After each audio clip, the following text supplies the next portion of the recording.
one win away from back-to-back Western Conference Finals. Wolves a 10.5-point favorite. Golden State still without Steph Curry. Draymond Green has been fined $50,000 by the NBA for questioning the integrity of the officials following their Game 4 loss at Chase Center. PGA Championship will kick off tomorrow from Quail Hollow. Scotty Scheffler, the betting favorite. PGA David Coleman will join the show at 3:20.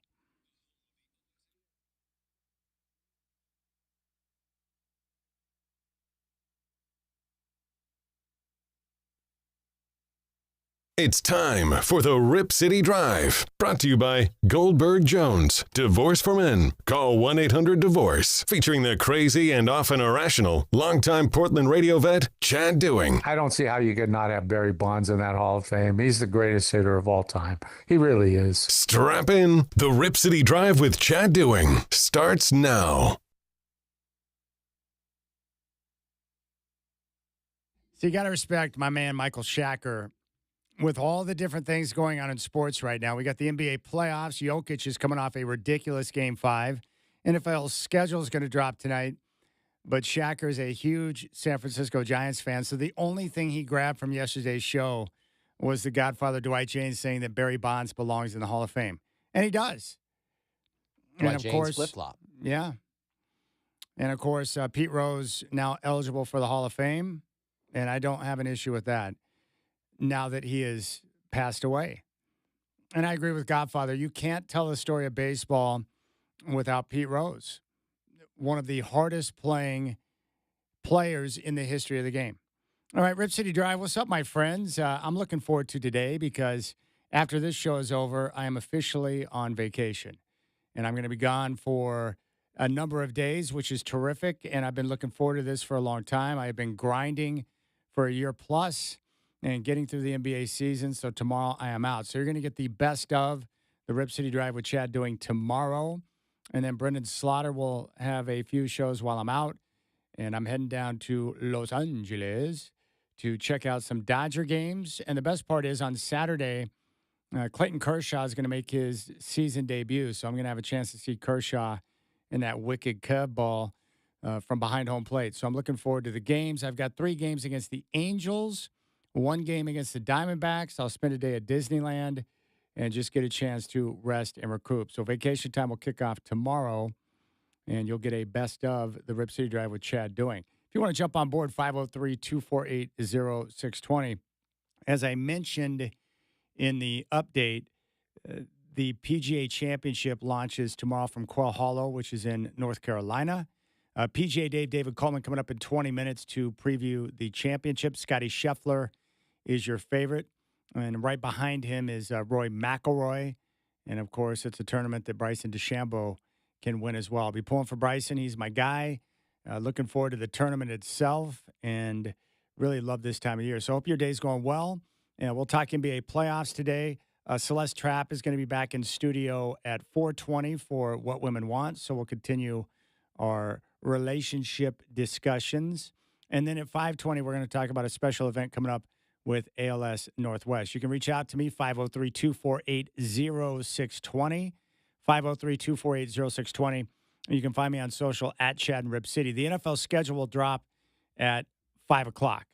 Now, we already have some leaks. I know the Denver Broncos are going to play on Christmas at Kansas City against the Chiefs, and they're going to have 5 primetime games. But what I love most about today is that we now have a complete football schedule, meaning for those of you who like to partake in a weekend getaway like I do, you can pair up your college outings with an NFL game and make it a sports trifecta. That's what Steve and I, my buddy Steve, we try to do is, hit Arizona or Colorado or different places and hit a couple of football games. It's my favorite time of the year in the fall with football season and the weekend getaway because you get away for a couple of days. It feels like an extended vacation, doesn't cost as much, and you get a chance to take in some football action.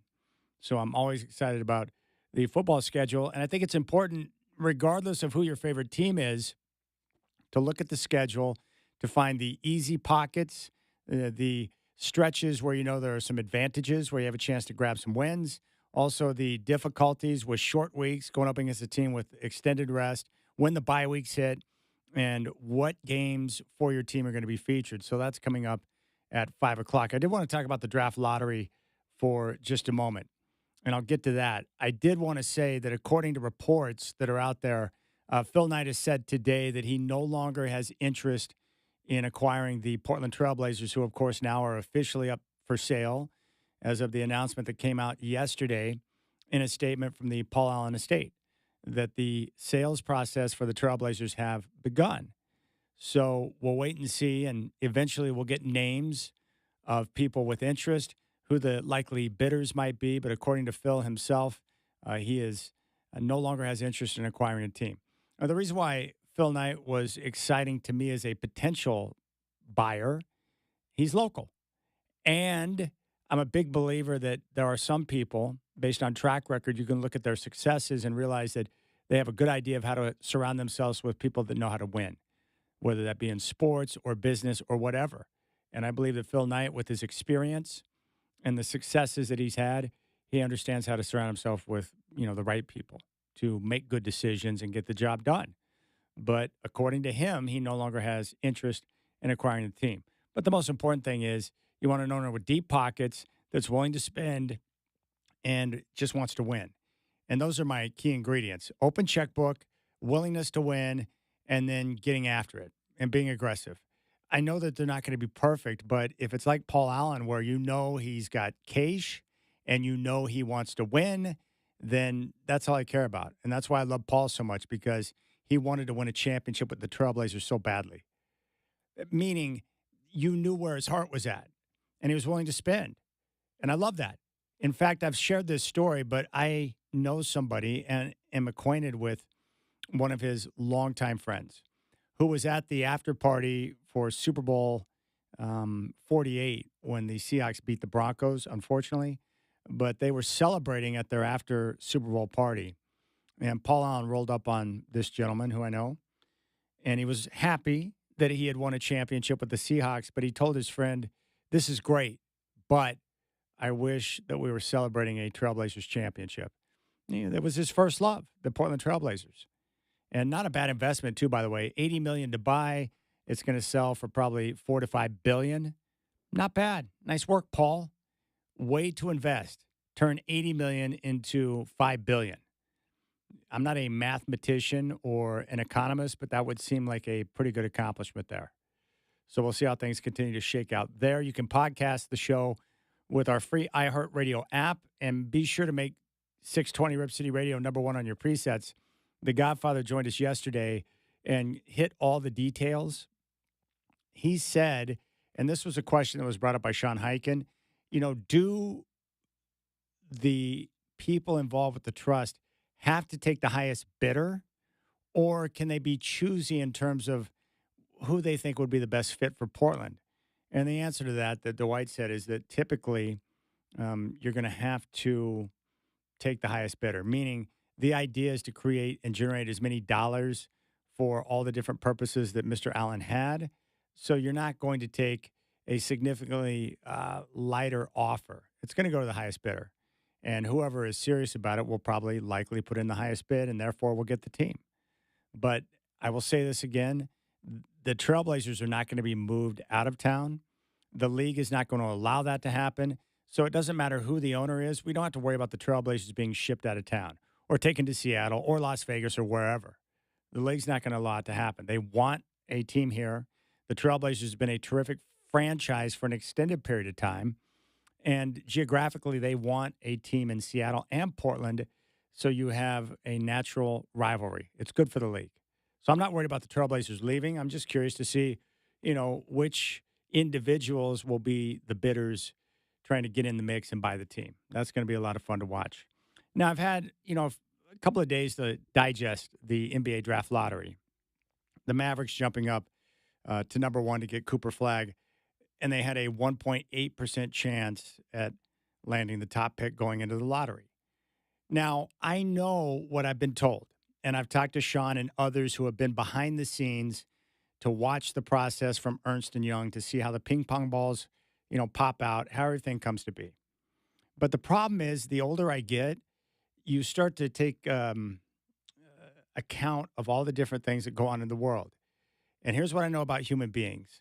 Anytime you have human beings involved in any type of situation, especially when there's huge money on the line, whether it be in government or business or whatever, there's typically corruption. Now, I just find it very convenient that Dallas traded away Luka Doncic and that they somehow wound up with the number one pick. So, no, I don't believe it was legit. I don't. Call me crazy, but I find it very hard to believe that those circumstances played out the way they did. And the reason why is because the trade where they shipped off Luka to the Lakers was so bad and they got so few assets in return to rebuild their franchise that it actually makes more sense that there was some type of backdoor deal that went down. So from now until the end of time, unless I am given empirical evidence contrary to what I believe, I think that there was something fishy there. I can't get over it. So there you have it. I want to believe the best in people, but I just see it too often. I mean, we still have the government trying to convince us that a lone gunman took out the president down in Dallas, Lee Harvey Oswald. No, I don't believe that. Do you? I don't buy that for a second. Corruption exists on the highest levels of government and in business, on Wall Street, you name it, it's gone down. We've got politicians entering into office and then suddenly becoming multimillionaires with insider trading. We have people that do this, we have people that do that. So, yeah, it's hard for me to buy. Hard for me to buy. That's why I stand on that. And I'm sorry if I sound crazy, but I'm just trying to be a realist. The problem is you live a little bit longer and you start to realize that there's always some type of shenanigans going on. And the league, for a long time, has had that type of reputation. Clyde Drexler didn't believe that the NBA wanted the Trailblazers to win a championship. We saw what happened with Tim Donaghy. We know about the rumors of the frozen envelope with Patrick Ewing going to New York. I don't know. You tell me. A lot of fishiness going on. Very convenient that Dallas made the worst trade ever in the NBA and then conveniently landed Cooper Flagg. All right, we'll keep things rolling. PGA Championship coming up tomorrow. Who's going to win? How does the course shape up at Quail Hollow? David Coleman, PGA Dave, is going to join us, and we'll break that down. If you want to reach out to me, 503-248-0620, or you can find me on social at Chad and Rip City. This right here is the Rip City Drive on your home of the Blazers, 620 Rip City Radio.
All right, PGA Championship starts tomorrow.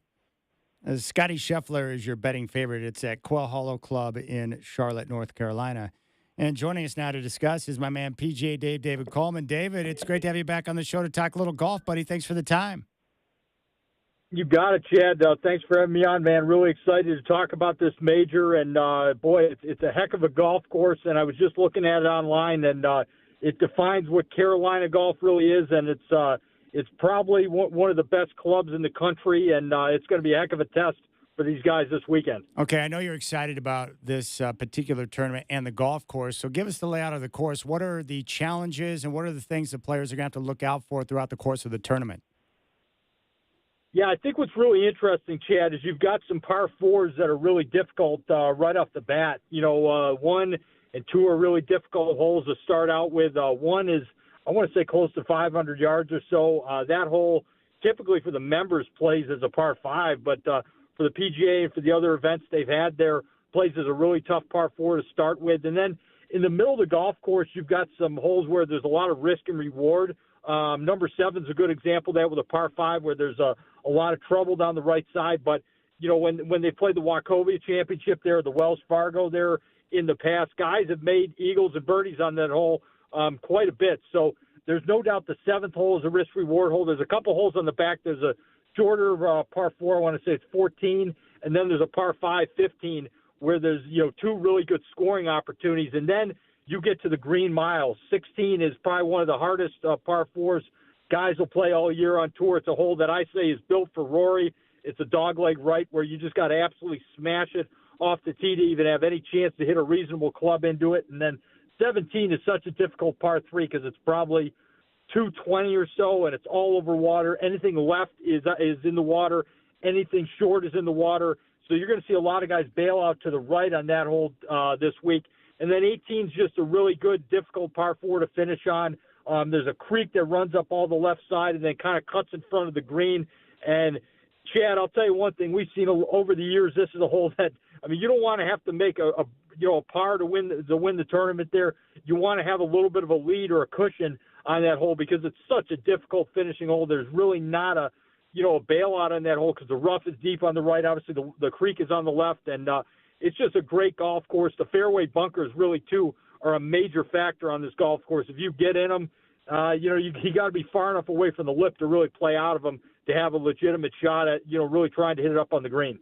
All right, Corey Connors is a guy that you think is going to finish in the top 10. He's probably confident going in because he's done exceptionally well at recent majors, finishing top 10 in 2 of the last 3 appearances. What about Connors do you think shapes up well for the PGA? Yeah, no doubt about it, Chad. I think his ball striking. I think he's such a good ball striker, and there's a lot of holes on this course where you got to move the ball right to left, and that's Connors' typical ball flight. He's always hit the ball that way. And he's very consistent too with his irons. So this is a week where you're going to have some, mid to long irons in there, even for the guys who hit it a little further. So because the course is pretty soft and pretty wet, as you probably heard, on any of the coverage on Golf Channel or Sirius XM, they've been really talking about how the course is going to play so long. And Connors is a guy that, I feel like he finds the middle of the club face so often with his irons that makes him so consistent. He's got a very simple swing that's very repeatable. And I think the one thing that he can do well on this course where it probably at Augusta hurts him a little bit is the greens are a little bit easier. They're challenging, but they're not as demanding as Augusta, where I think there's no doubt he can be a factor. And he's a guy that you can see he's building towards this. And I think if he were to, win a major this year, next year, no one would be surprised at this point. Yeah, Connor seems like such a good dude, very easy to root for. With Scotty Scheffler, he's the betting favorite. And, of course, I think his demeanor really helps him in major tournaments. He didn't play as well in the Masters. I think maybe his illness, even though he downplayed it, may have had an impact. But what leads you to believe that he'll bounce back and be steady this weekend at the PGA? Well, I think a couple things, Chad. I think, number one, him getting that win a couple weeks ago in his hometown of Dallas, I think that gave him a ton of confidence. Not that he didn't have it already, but I think now we know he's primed and ready for the rest of the season. And then I think the other thing is last week he skipped the Truist Championship in Philly, and he spent the whole week at Quail Hollow getting ready. He's never really played a stroke play tournament there because he's always skip that event, because it's always kind of around the tournaments in Dallas and the tournaments down there in Texas where his home is. So the only time he's ever played there is in the President's Cup a few years ago. So there's no doubt that, there's some intricate knowledge, learning where to hit it on certain holes there. And then the other thing, too, is you really have to figure out, obviously some of the greens can be a little bit challenging. I think the one thing you're going to see, playing on the grass, it's more of like a hybrid Bermuda grass. So it's a little bit different than what some of these guys are used to. Obviously, very different from what they saw last week in Philly. So there's no doubt that he definitely wanted to get there and get a feel for what those greens are like, because that's the one thing I think, Chad, that probably when he doesn't play his best, that's probably his so-called weakest area is his putting. But I think if he putts good, there's no doubt he's going to be a force on this weekend there at Quail Hollow. We're talking with our PGA pro, David Coleman, here on the Rip City Drive. Now, with Rory McIlroy, he has done very well at Quail Hollow. He's comfortable on the golf course. But what I'm wondering for him, now that he has that monkey off his back and he's got the green jacket, I'm wondering if maybe now he'll be able to relax a little bit more and we'll see him really start to excel. So I'm wondering if he might explode this weekend. Oh, I think so too. Yeah, I've said it to a couple people this week. I think there's no doubt he could be a real factor in the tournament this week, and I think he's my pick to win it. I mean, he set such a track record. Even the years, Chad, he hasn't been playing his best golf. He's gone to Quail Hollow and won the Wells Fargo or the Wachovia when he hasn't been playing his best. So that shows how comfortable he is on that golf course. And, his ball flight, normally is a draw, but he can also cut it. So he's got all the shots for this course, and the length is so important. But I think the other thing that's so important is I've heard a lot of people say the greens have been fairly firm this week because they've got that sub-air system which can suck up a lot of the moisture out of the greens there. And I think the one thing with firm greens is McIlroy hits his irons as high as anybody. We saw that at Augusta. We've seen that throughout his career. So if you're coming into these greens with a towering long iron, boy, you're going to have a huge advantage, especially on par fives too, where other guys are going to be coming in with woods and hybrids. So there's no doubt that's going to be a huge factor for Rory this weekend. And I think, there's no doubt that, the confidence he has on that course. I'm sure the setup of it's going to be a little bit tighter. The fairways are going to be more narrow, but I still think Rory's going to play great this week. But when you've done so well at a venue like that, Chad, it doesn't matter how you've played that year. We always say this about Mickelson at Augusta. When you get back to that location, the confidence and the past memories definitely get into your mind, and you say, hey, that only can help you in a tournament situation.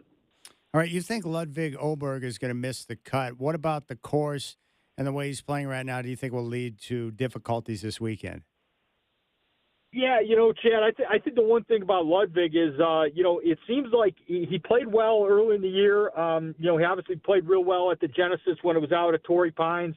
He was right in the mix there at Augusta on Sunday, but the rest of the year has been kind of, I don't know, it's been kind of up and down. I know he had an illness earlier this year that he battled for a couple of the tournaments out on the West Coast, but you wonder about that knee injury that he had last year. I know he had some surgery on that in 2024, and you just wonder if something like that is lingering. And that's the thing a lot of people don't realize is these guys, the time and effort they have to put into practicing and playing at such a high level and the speed that they're swinging the golf club at.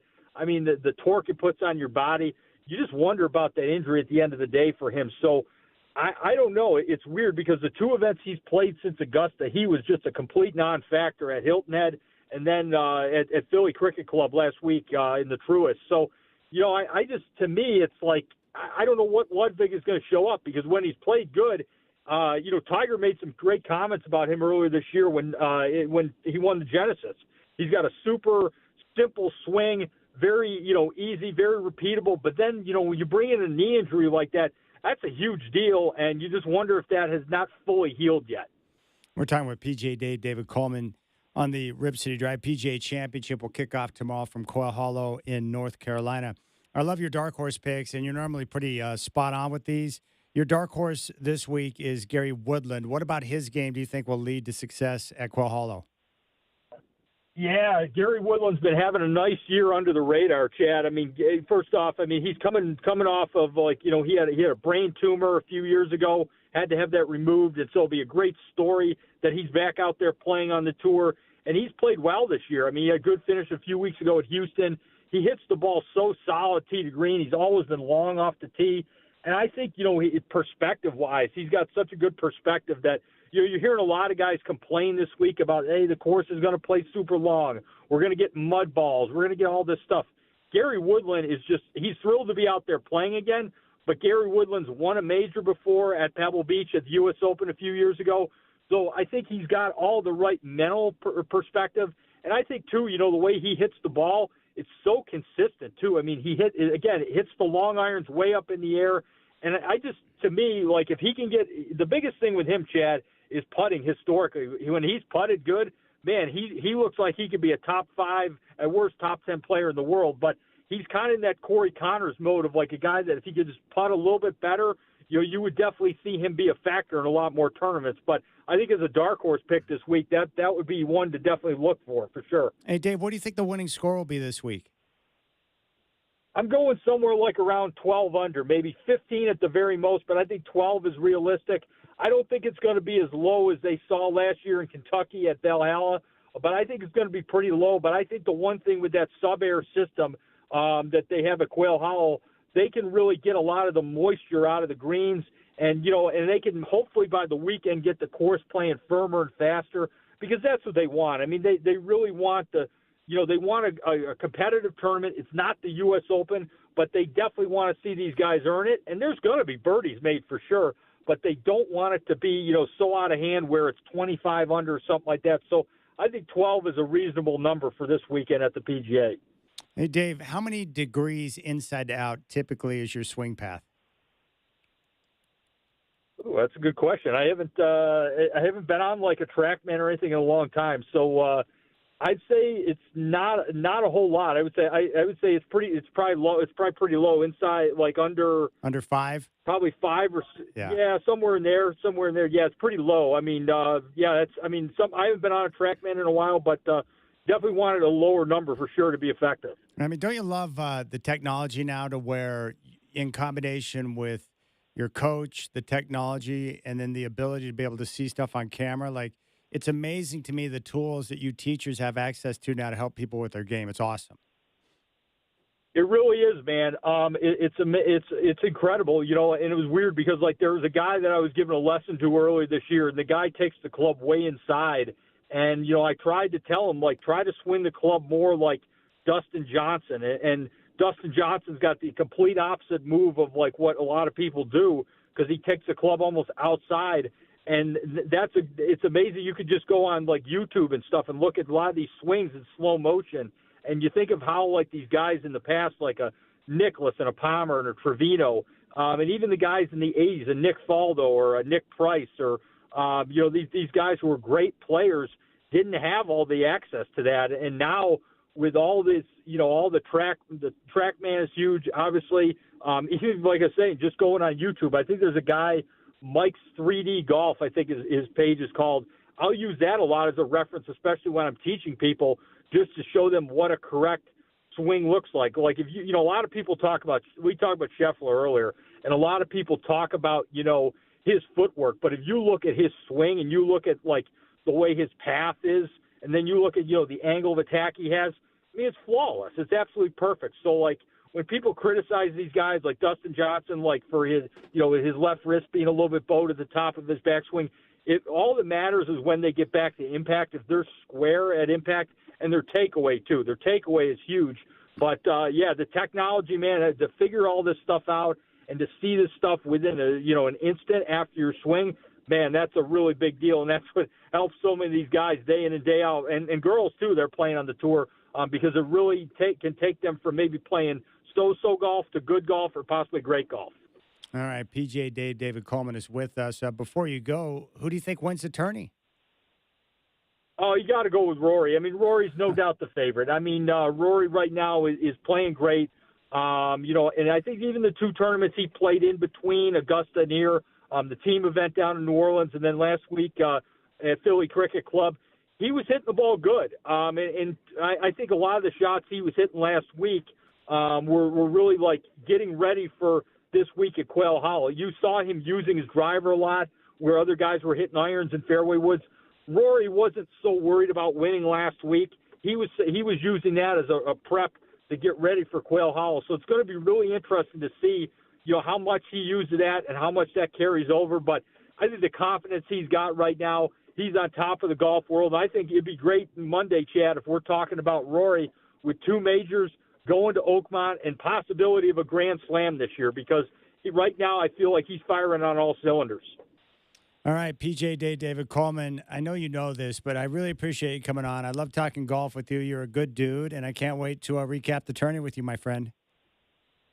Sounds good, man. Yeah, I'll talk to you Monday. It should be an exciting weekend there in Charlotte, and enjoy the tournament. You got it. There you go. PJ David Coleman talking championship, which is going to launch tomorrow from Quail Hollow in North Carolina.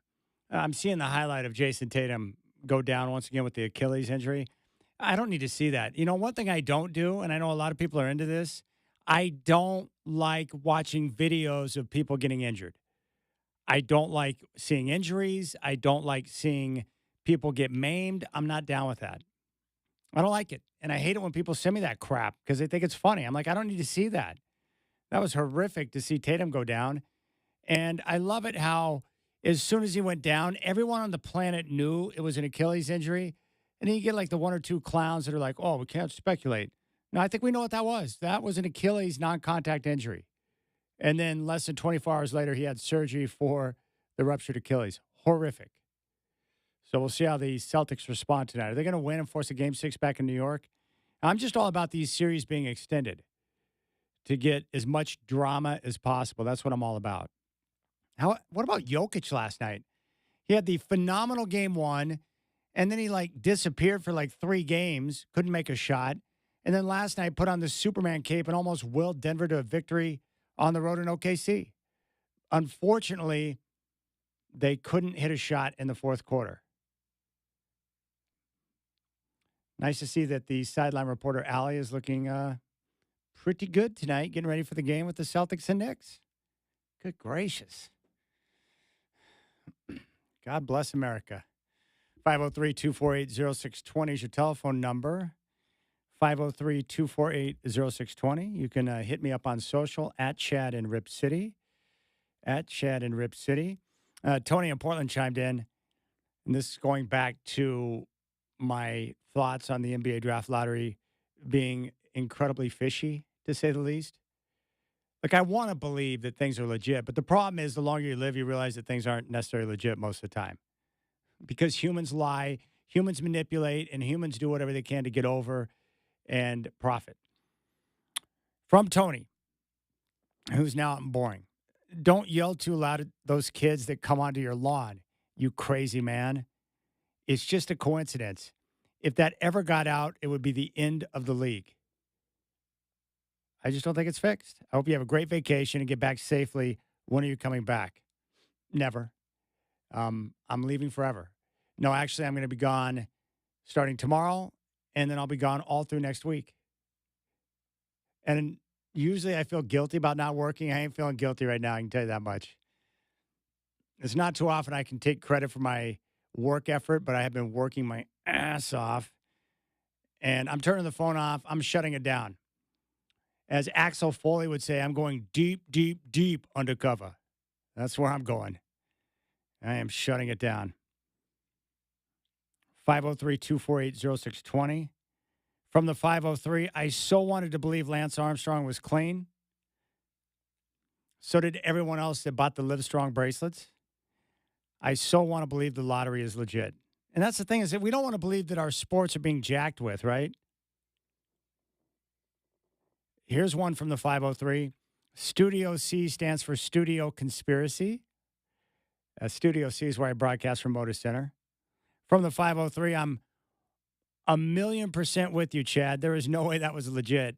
No way. Sorry, Hyken. That's referencing Sean Hyken, who broke down the behind-the-scenes process.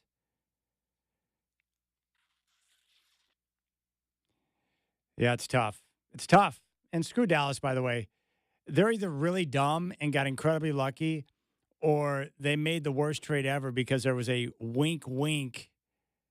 Hey, let's get one of our superstars in Los Angeles, and then we'll You scratch our back and we'll scratch yours. So they got the courtesy reach around lottery style. That's how that went down. It's crazy. All right, we'll keep things rolling. You got the Rip City Drive with Chad Doing on your home of the Blazers, 620 Rip City Radio.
All right, big thanks to PGA Day, David Coleman. I just sent him a text and said, I love golf and I love you. And he just laughed at me and thought it was funny, but I enjoy talking golf with him. And I apologize for the sound there, but I'm making a cup of coffee.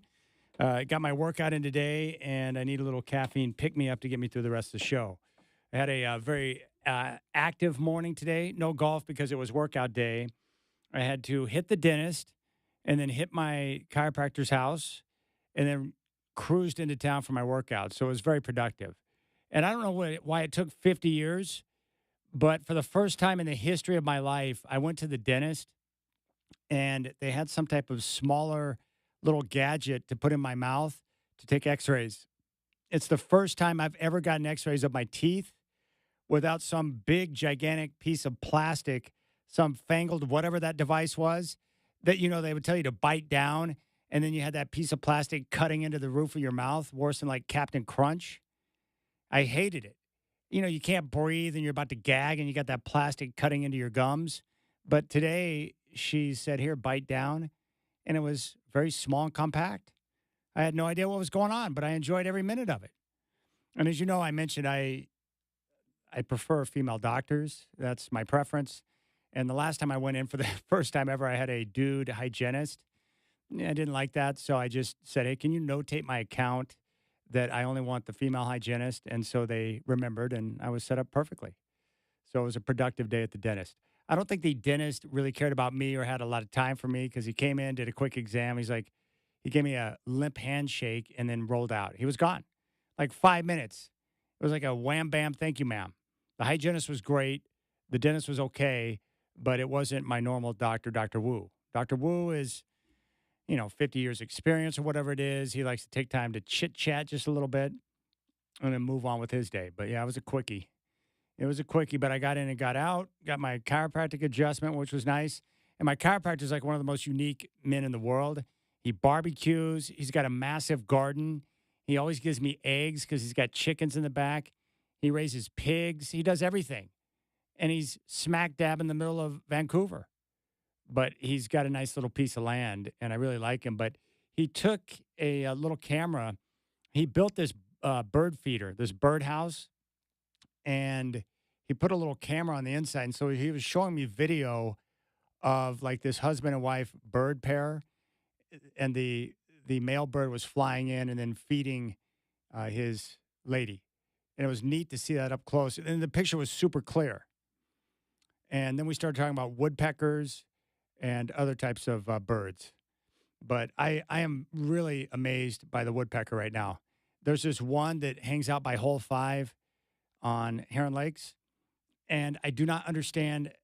I think the NFL, personally, like they need to do like an in-depth study on woodpeckers, and if they did, I think they would come away with different ideas on how to solve the head trauma with football and the helmets and all that. How does that woodpecker, one, move his head like a jackhammer at rapid speed? It's amazing. And number two, how is he not in CTE? How do you not concuss yourself when you're jamming your beak into a tree over and over again? I know that most people don't think about these type of things, but I was thinking about this because I'm like, whoa. Like I'm just watching him like just jackhammer this tree. It was amazing. Now, do they do that because they're trying to mate? Or are they just trying to make a hole in the tree? Like I don't understand these type of things. All I know is that you should study the bird, the woodpecker, and you could solve all of the head trauma in the NFL. I'm just saying. How does he do that? One, how does he not need a chiropractic adjustment himself? And number two, how does he not have a concussion? Like mini concussions. Or maybe he does. Now, is that a real woodpecker? Yeah. The sound library has tons of woodpeckers to choose from. Give me some more woodpeckers.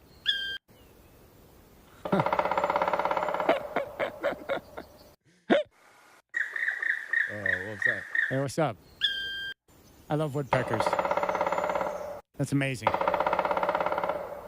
Listen to that thing. That's like a jackhammer in the middle of the forest for crying out loud. No CTE. You ever notice that he's not wearing a protective helmet? He's not wearing that weird thing over the top of his football helmet. He's just jamming away on the tree. That's amazing to me. So I think woodpeckers are now at the top of right behind the bald eagle. The bald eagle is awesome because everyone respects the bald eagle. And I love watching them fly. I love watching them swoop in and grab their prey. And the other thing I've noticed too, the herons. I love watching herons fish. It's really not fair because they just stand in the water and they don't move. They're like statues. And then all of a sudden they act quick and just boom. And next thing you know, they're grubbing. What was it I saw the other day too? I can't remember what I was going to say. Oh, yeah. I got a little hawk. What do they call those things? A chicken hawk or whatever it is. So I've got this bird feeder in the back. And I was just watching a couple little finches fly around, and, they go up there and get their seed or whatever. They're just doing their thing. Well, this hawk all of a sudden swooped out of nowhere and just nabbed a little finch, and then I saw him fly off into the tree, and he started eating the little bird. And so I was angry. I was like, one, it's cheating. I know what the hawk was doing. He's like, dude, this is like fish in a barrel. It's like tender. I can just sit back, wait for the birds to start hovering around the bird feeder, and I can just swoop in and nab them. That's not cool. Was that, a chicken hawk? Is that what it sounded like? It didn't make any noise. He just swooped in and got his dinner. I thought it was rude. I thought it was cheating. But whatever. And then I ran over a bunny a couple of nights ago with my daughter in the car, and she was mad at me, and I'm like, I didn't even try to do it. I'm not going to swerve off the road and cause damage to me and my daughter because a bunny runs out in front of me. So I just tried to stay straight, not do any weird movements. And I thought the bunny would somehow get out from underneath my car. And then I heard the back tire. And then I was mad at the bunny because I'm like, dude, I didn't want to kill it. And then my daughter was mad at me. I'm like, I didn't do anything. You ran out in front of me. I think sometimes I get spooked. But the moral of this story is study the woodpecker and you can solve head trauma. I'm telling you, it's amazing they can do what they do. All right, we'll keep things rolling. 503-248-0620 is your telephone number.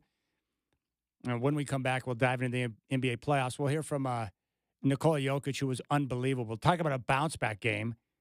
It's so annoying that they lost that game because he played so great, and it was all for naught as the Thunder. Their role players, they had different guys step up to make shots, and the Nuggets went ice cold. I can't deal with another air ball from the corner from Westbrook, and I really don't need to see Hartenstein do another left-handed push shot. It's hideous. No more Westbrook air balls and no more one-handed push shots with the left hand from Hartenstein. Both of those shots are terrible. All right, Rip City Drive here on your home of the Blazers, 620 Rip City Radio.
All right, what's up? 4 o'clock. Good news, football fans. Schedule will drop for the NFL at 5 o'clock today. The NFL Network will have full coverage, and I'll be hitting it coming up on the Rip City Drive. Derrick Henry signed a $30 million extension with the Ravens. NBA playoffs tonight, 4:30 on TNT. Knicks and Celtics Game 5 from TD Garden in Boston. Celtics favored by 4.5. New York with a 3-1 lead in the series. A win, and the Knicks will advance to meet Indiana in the Eastern Conference Finals. At 6:30 on TNT, Warriors are at the Timberwolves, Minnesota.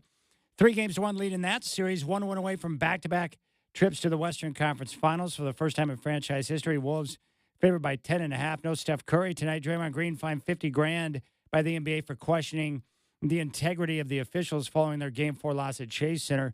PGA Championship kicks off tomorrow from Quail Hollow. Scotty Scheffler, the betting favorite. And Phil Knight said today he no longer has interest in acquiring the Portland Trailblazers.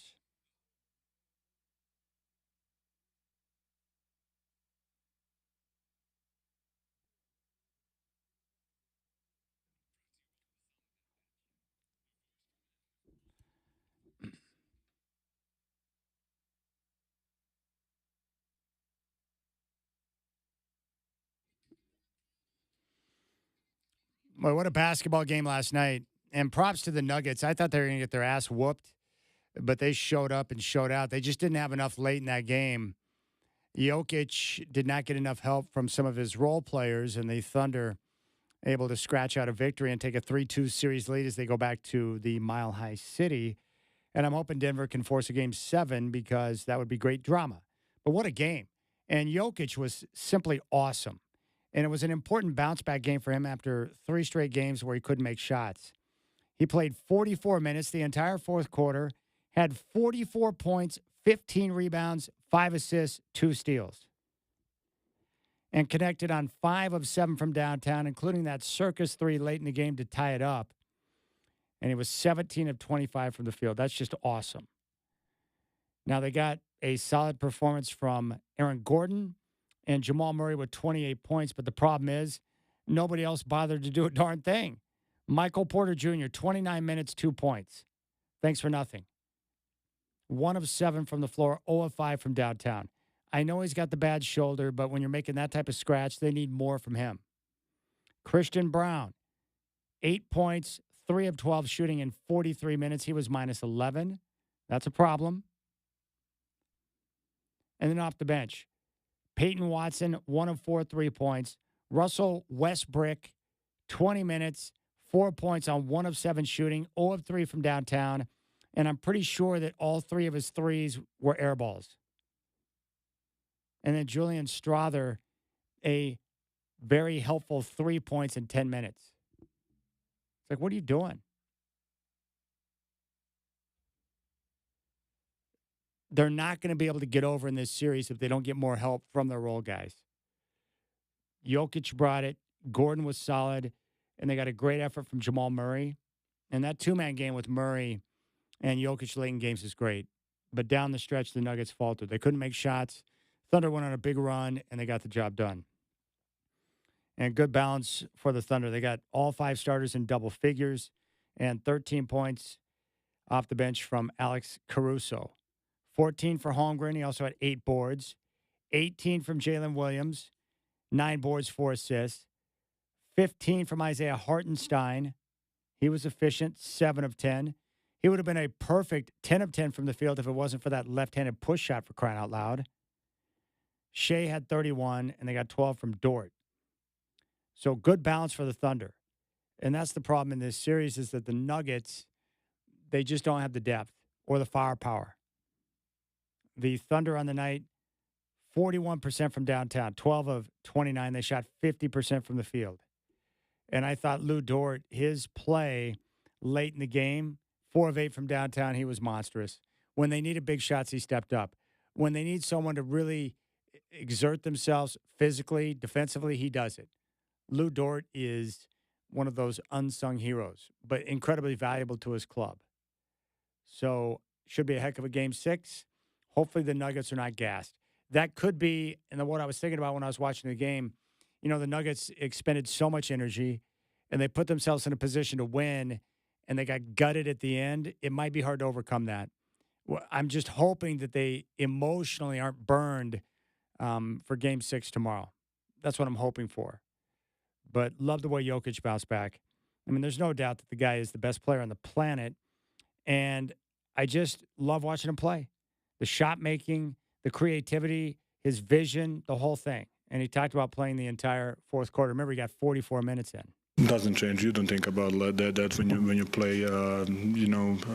I felt it good, and I talked to DA, and he told me if you want to stay and stay, and then I don't know. Did that change?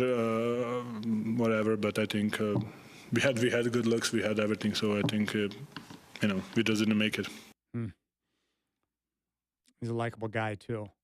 Jokic also talked about the shots not falling in the fourth. I think AJ had the open look. I think Jamal had the open look. People had a open look. I don't know. I think we had the open look. It's not like if we turned the ball over. I think we had the open looks. We just didn't score, I think, in those moments. That's right. They didn't score in those moments, and it proved to be quite costly. In that fourth quarter, Denver didn't get the job done. 5 of 21 from the field in the quarter. For 23%, they were 1 of 12 from downtown. That's not good enough. The Thunder, 5 of 9 from 3 in the fourth, 10 of 18 from the field. And they outscored the Nuggets 34-19 in the period. And we've seen that now where the Nuggets in back-to-back games, Game 4, Game 5, just not enough down the stretch. They had the game won in both games, but they went cold in both games, and the Thunder took advantage. And this is what happens when you pay multiple guys. Jokic, Murray, Gordon, and Michael Porter Jr., who gave you basically nothing last night. When you're paying 4 guys a bunch of money, you don't have the resources to keep other vital parts that are on the bench. And they just aren't getting the production from the role guys. I mean, Russell Westbrook has had moments in the postseason, but he was brutal last night. Every time he got the ball, it's like, don't shoot it. Oh, he's going to shoot. Air ball. That's great. Really nice. All right, Knicks and Celtics are now underway at TD Garden. I'm curious to see how this game plays out in terms of the Celtics' demeanor, their approach, how well they play without Jason Tatum, and emotionally do they recover after that beatdown in Game 5 and losing their best player. If there's one team that can overcome the loss of Jason Tatum, it's the Celtics because they're so deep, and they still have a number 1 in Jaylen Brown. They've got enough dudes, and they're good enough defensively to where maybe they can overcome. And for the Knicks, they got to be careful because you're up 3-1, but if the series were to play out over the course of 7 games, 2 of the next 3 would be in Boston. And that would be advantage Celtics. So the Knicks, they can't get overconfident. They can't assume anything with Tatum out. They got to continue to play with the same type of energy that we've seen throughout the series. And we'll see how it plays out. But the Pacers are on their way. And the Pacers right now can get rest knowing that whoever gets out of this series, it's going to be a long grind. And I guess right now I'm hoping for the Knicks and Pacers because that would, rekindle one of the great rivalries in the NBA. Love the way the Pacers are playing right now. Rick Carlisle's done a heck of a job. They're playing their best basketball at the right time of the year, connected on defense, and really doing a heck of a job offensively of playing at pace, pushing the tempo and moving the basketball. They share the ball so well. I love teams, and we've seen this through, out the season with Boston. They've struggled in this series late in games to move the ball, but I love teams that are willing to make the next pass to pass up a good shot for the best shot. That's what it's all about to me, sharing the ball. And when you move the ball and force the other team to defend all 5 spots, you become harder to cover. And when you can do that, that's a good thing. So that's where I'm at on that. The Warriors are going to lose tonight. They're done. The injuries, unfortunately, it happens almost every playoff, right, where you think things are going to go one way, and then the injuries start to pile up, and it just changes the entire complexion of the postseason. Jason Tatum out for the Celtics and Steph Curry out for the Warriors. Those 2 teams are not the same without those guys, obviously. But watching the Warriors play without Curry is brutal. Their offense isn't the same. They don't have too many guys that can fill it up. Jimmy Butler is still a sensational player, but not the same because he's older. And he's got a lot of pressure on him right now. And when Steph Curry's not on the floor, the spacing's not what it normally is.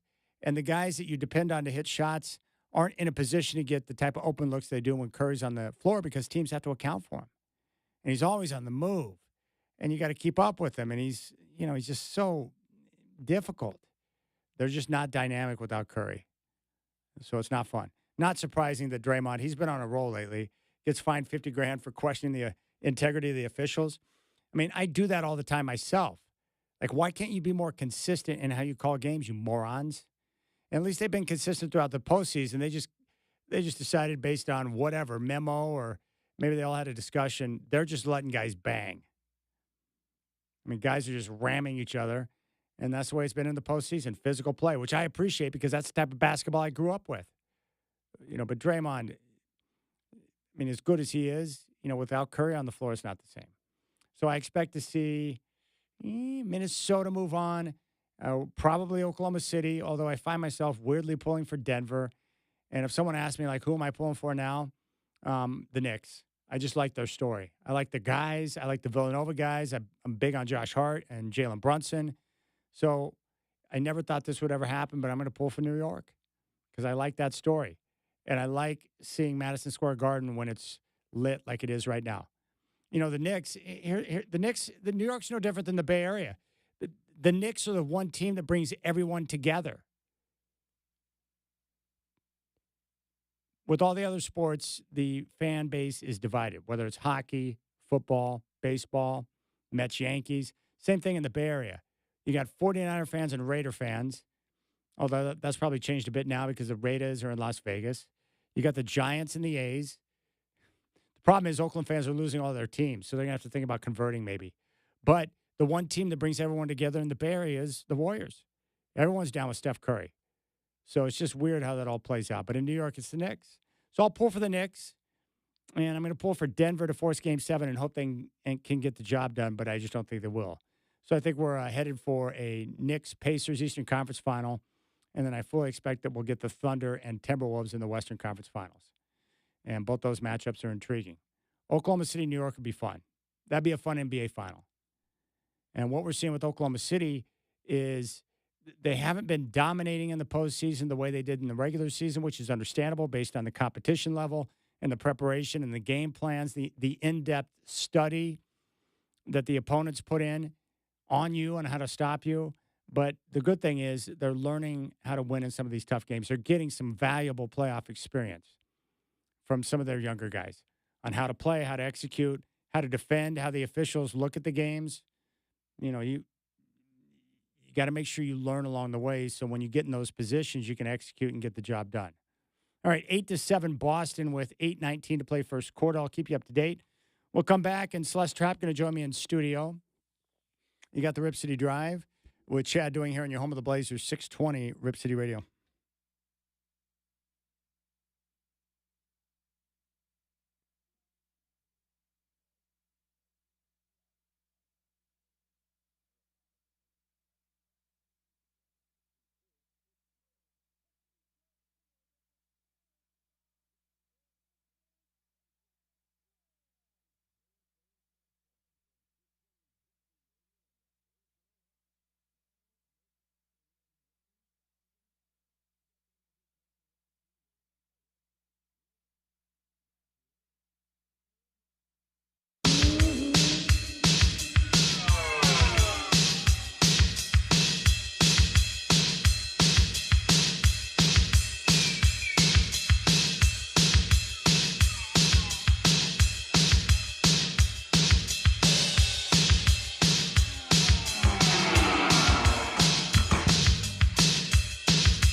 All right, Rip City Drive, and joining me once again in studio is my good friend Celeste Trapp from Hair M. And Celeste, thank you for coming back in. It's nice to see you. Good to see you. I saw you put up some pictures on Facebook. Your little dinner party that you went to celebrate your friend's birthday, was it? That was the one I hosted, outside. Yes. It looked like al it was a good fresco. time. We lucked out because, what was it? That was last Monday. It was like almost 80 degrees Yeah. compared to this last Monday where it was pouring down buckets. So. Where exactly was that? What was that at your place or a Yeah, at restaurant? my house. Yeah, I have this like 50-year-old grapevine canopy. Yeah. And so I have this great outdoor space. So I worked hard getting all cleaned up from the winter, and the weather cooperated for my little. It was Cinco de Mayo, actually, so it was a little taco right. bar party. Oh, Yeah. no, it was great. Great setup. In fact, it looked so nice that I thought it was like an establishment, but it turns out you created a little haven there in your home. Yeah. It's funny, the people, I've been there about 9 years, and the people that lived there before had no use of it. It was just like this beautiful, they lived there 30 years, this 50-plus-year-old grapevine. That's the base of it, is about, I don't know, 10 inches around. That's how old it is. And it creates these giant, big green grapes that is a whole canopy where people literally have been eating there and asking me, thinking they're fake. Yeah. Because they're so perfect. Because they and look big. so nice. Yeah. I remember it's that. Great. I love grapes and I love grapevines. And I remember, my Nana had those fake, grape plants right. when I was younger, and they looked real. I always but they loved were the fake. texture of those. Yeah, they They're all felt kind squishy of and squishy and stuff. But yeah, that was nice. It was nice to see that. Did you get a chance to get out and play any pickleball?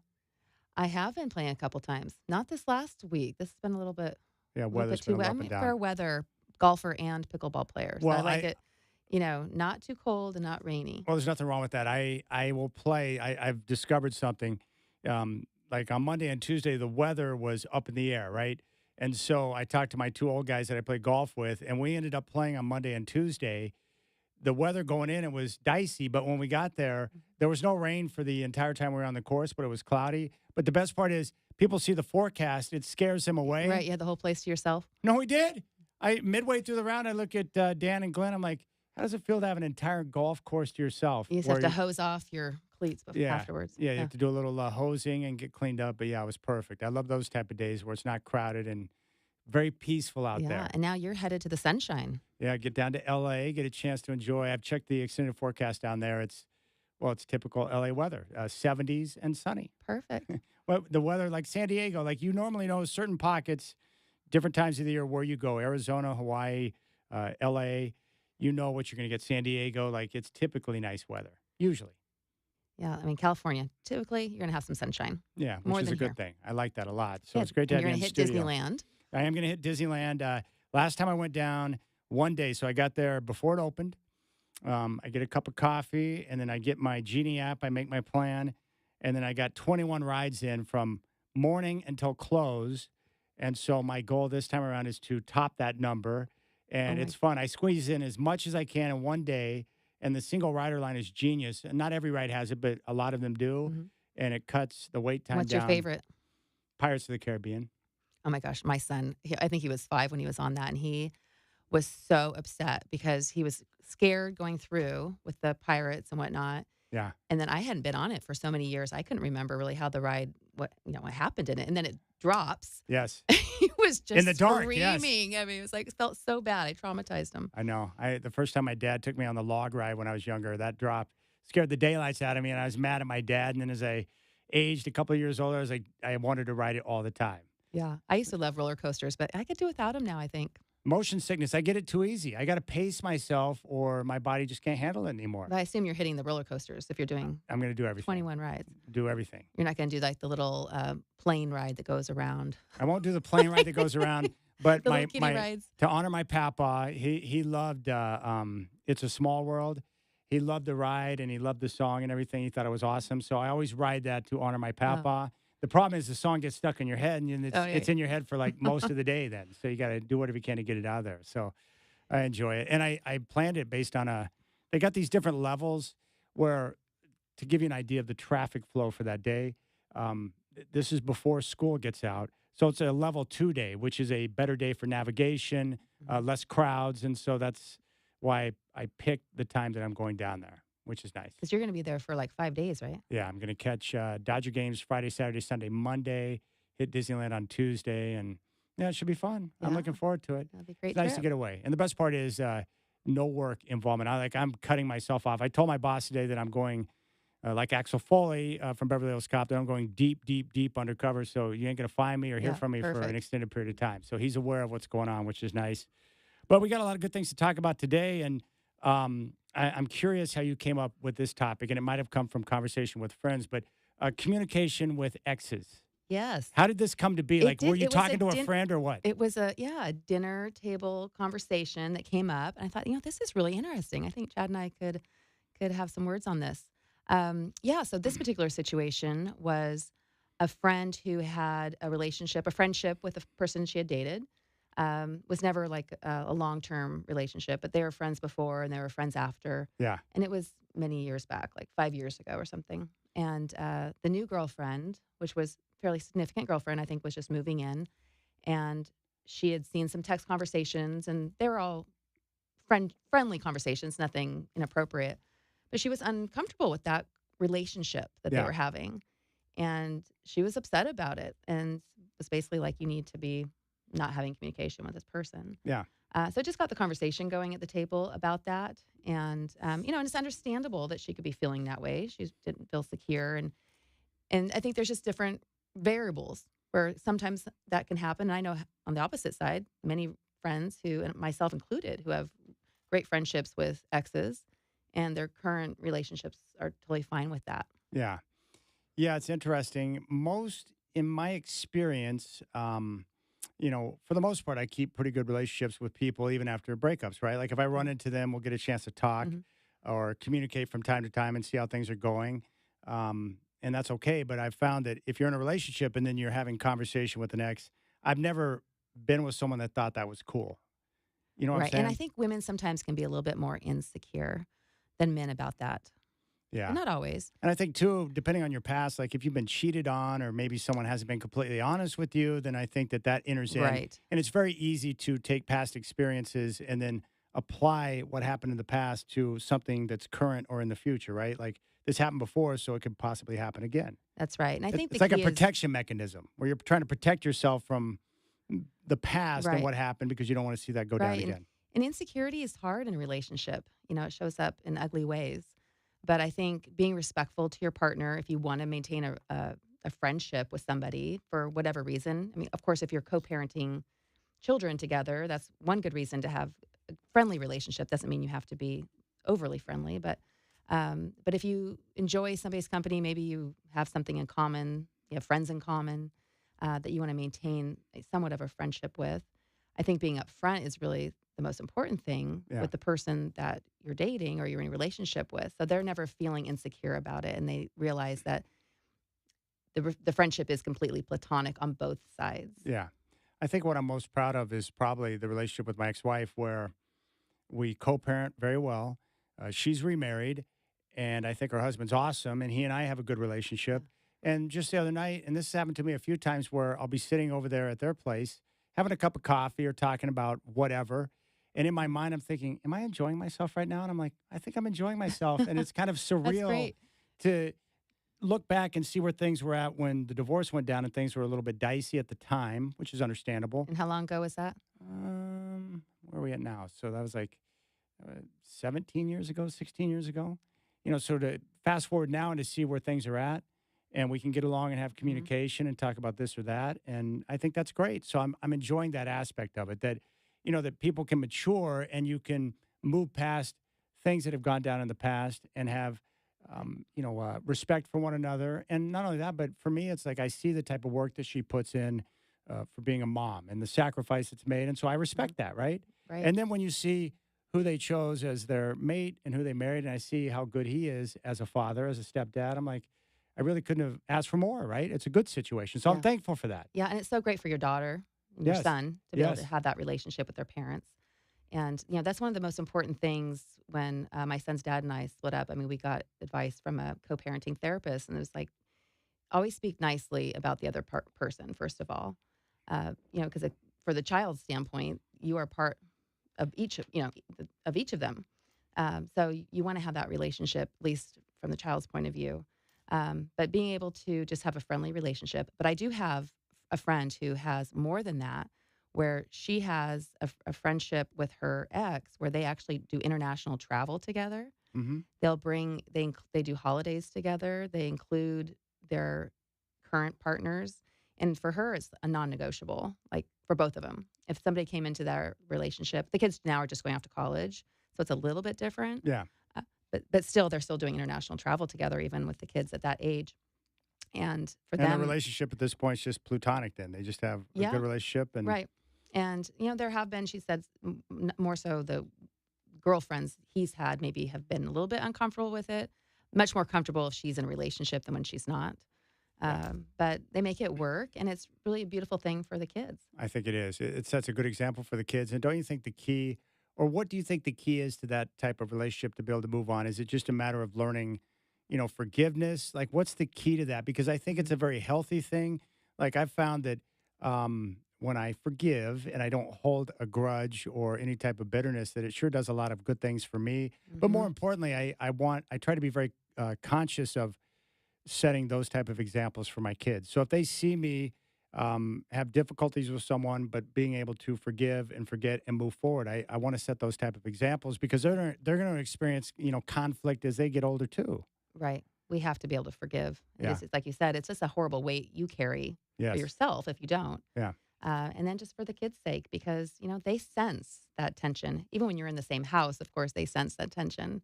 And a lot of kids, once the parents go their separate ways, and like in your case with your ex and her new relationship, the kids can see, oh, okay, this was what mom's like with, the person maybe it's a better fit for her. And then it just makes everybody happier. Yeah. Are you starting to get questions from your son? Is he inquisitive at all about what happened with you and dad or Not anything so like much. that yet? I mean, he's 12 now, so it's been like 9 years. Yeah. But we're actually neighbors. So we live- neighbors? Yeah, I bought the house down the I street. didn't know that. So we live we have the same. I normally organize like a block party every year or twice a year, and he comes, and so it's really nice for my son to kind of go between the two homes. And we'll have if he didn't have his family around, I would invite him over for a holiday if he didn't have his family in town. So it's nice to have that kind of relationship for sure. Wow, that's convenient. Was it weird at first to be living so close by? No, it was nice because I was with my neighbors. Yeah. So I didn't have to go far. And it's nice for my son to be able to run between the houses. That's I mean, great. we're not right next door, but No, we but are close. I can hear him on the trampoline. Let's just say we're that close. That close. Yeah. That's great. That works out well for your son because now he has easy access to mom or dad. Yeah. So if he wants to needs run down to over see and dad, he can grab run his over and grab shoes. whatever. Yeah, that's right. Gosh, that's good. That's good. How long But- did it take you to get to that point? Were you guys always in that type of situation where you could communicate and things were pretty smooth from the Yeah. get-go Well, we were after never the breakup? married. Yeah. And so we didn't have a lot of couples go through a lot of financial hardship when they're divorcing and all that. So we didn't really have that between us. So it went pretty smoothly. Yeah. So that definitely helps. But yeah, I don't know that everyone needs to be a neighbor, but I think just being on those type of terms is great. I don't think I need to go on vacation together. Like that would be, although we did fly to Europe actually on the same flight with my son, and then he took Was him- that planned? Yeah. You guys So took he your son down took, there. Yeah, 2 weeks, and then I went off with friends, and then met up in Italy and grabbed my son, and we spent 2 weeks. So we didn't actually vacation together, but we did fly internationally together as like a unit. How'd it then go? Was it separated. fine? Yeah, it was a great way because then I got to spend a month in Europe. Yes. 2 weeks with my son and But 2 the weeks trip without. over there with him was fine. No issues. It wasn't odd Yeah. or anything like that. No, That's great. yeah, all good. So, but there are all kinds of situations where it's not good, and sometimes it's not just with an ex, a co-parent, but just with somebody you've dated. So, some other scenarios that do work. I have a friend who she has a long-term relationship that I don't know, maybe it was 7, 8 years, never married, but totally, great friends, has a new relationship of 10 years. And they hired him to do their contracting at their house. The guys hit it off, they end up getting 2 dogs from the same litter. So they'll have like doggy play date parties. Yeah. So which is really cute. And so that I think is healthy for them because it's very clear that why they're not together. Mhm. And so there's no insecurity from her partner. Well, don't you think this is more? I mean, this is probably likely to pop up in today's world more often, where you have, you may be divorced or separated, um, if you were married or not, but there's a lot of people who are still co-parenting together, but then you enter into the dating world where you're trying to find a new relationship. I mean, that's something that I would imagine men and women both have to understand, that you could be entering into a situation where you start a relationship with someone, but they're still going to be co-parenting with their ex on some level based on the age of the kids. Right. So people have to And prepare for that. right. And when it's not a good relationship, it can be really dicey, right? Yeah. Because the other parent can really make life hard. So I've heard of stories like that. What's the Um, best way to present that information? Like if you started dating someone, obviously yeah, I've got a son and, his father lives close by. I mean, I could see that being a threat to some guy, but how do you explain that situation? just that we have boundaries, Yeah. and we're not like, oh, let's have wine tonight and hang out by the fire. I mean, we're not doing that. I think so that doesn't really present itself to be a concern. He's not going to just show up at the front door and say, hey, No. what's up, Celeste? No, and there's nothing like that. And luckily we don't like open the door, look down and wave, as we grab the paper. It's not like that. Um, so that's good. But I think people like the fact that it's, that he's a good dad and that he is present, because I think a lot of men are a little nervous when they start dating a woman that has a son or a child that's still at home Yeah. and the dad's not present, Yeah. because they're like, well, do I really want to sign up to be a dad Yeah. another time around? So I think that if anything, there's relief that he is an active dad. But I would imagine from a female perspective, like if you start dating someone who is divorced, but the guy is taking an active role, I mean, to be the best father he can be, even though, he is divorced. Like I would imagine that a woman would admire those qualities, right? Someone that is taking responsibility, wants to be a good dad, wants to continue to play an active part in their life, and make sure that the communication and the co-parenting is good. That would be an attractive quality, right? Oh, for sure. Yeah. I mean, yeah, 'cause we've all heard the stories when it doesn't work out well. Yeah. And it's just one more layer of stress on a relationship, and in the parenting scenario as well. Some other things I have talked to some friends about is uh, social media and exes, which I think is interesting, right? Because now we're in a world where maybe you were friends with somebody first, Yeah. and then you date, and then now you're following each other on social media. So then there's kind of like that dynamic. Then there's also, I had an ex who befriended me on Facebook after we broke up. We were friends before he took down his account. Yeah.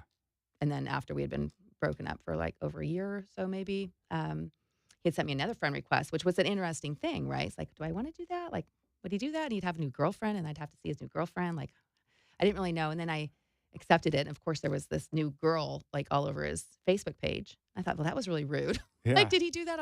Was he like just like totally inconsiderate or just clueless? And I think he was just clueless about it. And then I realized, oh, this is great, because I just know I'm completely over this person anyway, and I don't really care. Yeah. But so I kept the Facebook connection. But those are like tricky things for people when they're navigating relationships and whether or not they should be friends with people that they're no longer dating. And a lot of people are also feeling the pressure of having relationships where people are having a Facebook relationship with Yeah. an ex or an Yes. old classmate, right? You've heard of the affairs that are happening with people reconnecting, rekindling old relationships. Yeah, because with social media, people who might be living in different parts of the country are able to connect or reconnect in ways that you would have never thought was possible 30 Right. years ago. And you can have an emotional relationship with somebody who you are not in physical contact with, Absolutely. whether you're just not connecting in person or they're living across the country. So just being respectful of, realizing what would I want my partner to be doing online Yeah. with their friends or past relationships. Yeah. And I've got a buddy who is recently divorced, and he's co-parenting, and that's going extremely well. But the social media post of seeing his ex-wife with the new boyfriend, yeah, like, I mean, unfollow. yeah, it's one of those Mhm. things where like it's just a little bit too soon. Like, not that it bothers him a great deal, but he's just not ready to just see I that just think all it's at so once. insensitive anyway. If you're just out of a relationship, you do not need to be posting pictures with you and a new person already. It just feels really insensitive It's to kind me. of tacky. Just keep it, Yeah. on the down low for the time being. And as time Mhm. goes on, as people have a chance to heal, then you're in a much better spot. But I can Mhm. understand why if you're somewhat fresh out of a marriage or a relationship, you don't want to see the ex with somebody else. It's just a little bit weird. I think most people would probably feel that way. Right. And I think the transparency part is important so that are you doing something that you wouldn't want your partner to know?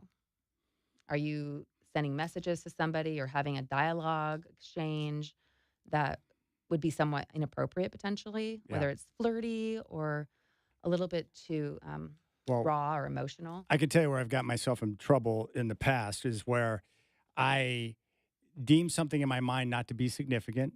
Communication with an Mhm. ex or somebody else that used to be in my life that I'm not in a relationship with, but still communicate with. I don't think it's a big deal to me, and I don't want to bring it up because I don't want to create some type of situation. So I just don't mention it, and then it comes up later, Mm, and then it becomes a big problem. So right. I've learned that the hard way that it's probably better to just be transparent from the get go. Yeah. Transparency, say, here's everything. This is what I'm doing. This is how I operate, so that there are no surprises. Right. And I think there's that line of is this person from my past somebody that I should have an ongoing, maybe not all the time relationship, but some type of connection with? And I think one way to say, is this appropriate, is would I be okay to have them sitting at my dinner table with my current partner? Yeah.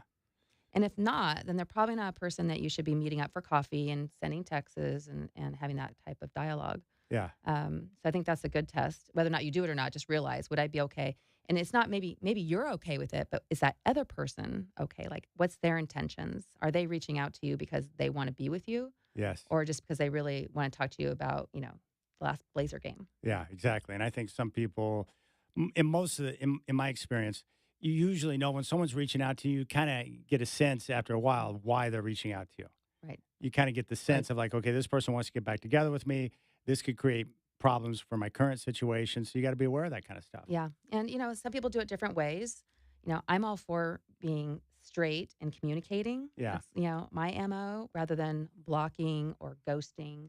Just say, hey, I'm seeing somebody, and I hope everything's well with you, but I'm gonna just ask that you aren't communicating regularly.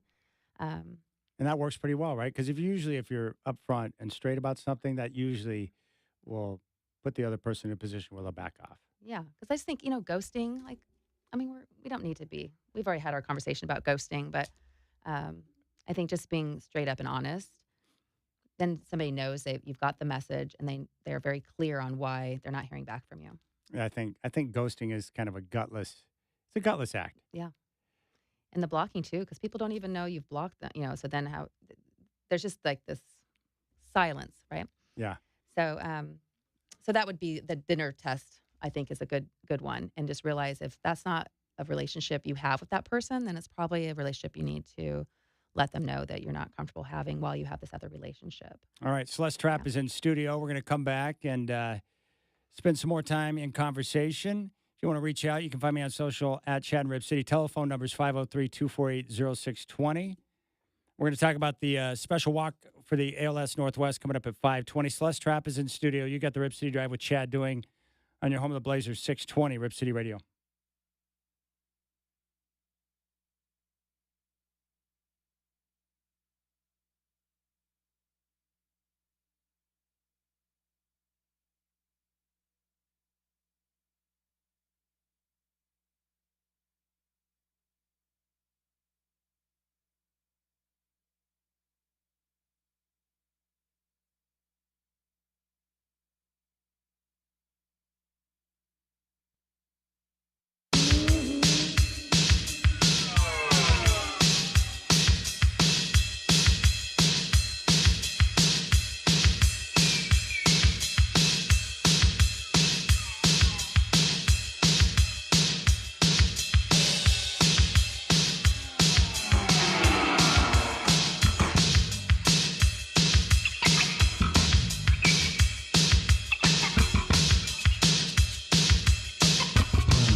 All right, Celeste Trapp in studio. One thing you want to discuss was how it's important at times where you have to let some people go. What do you mean by that?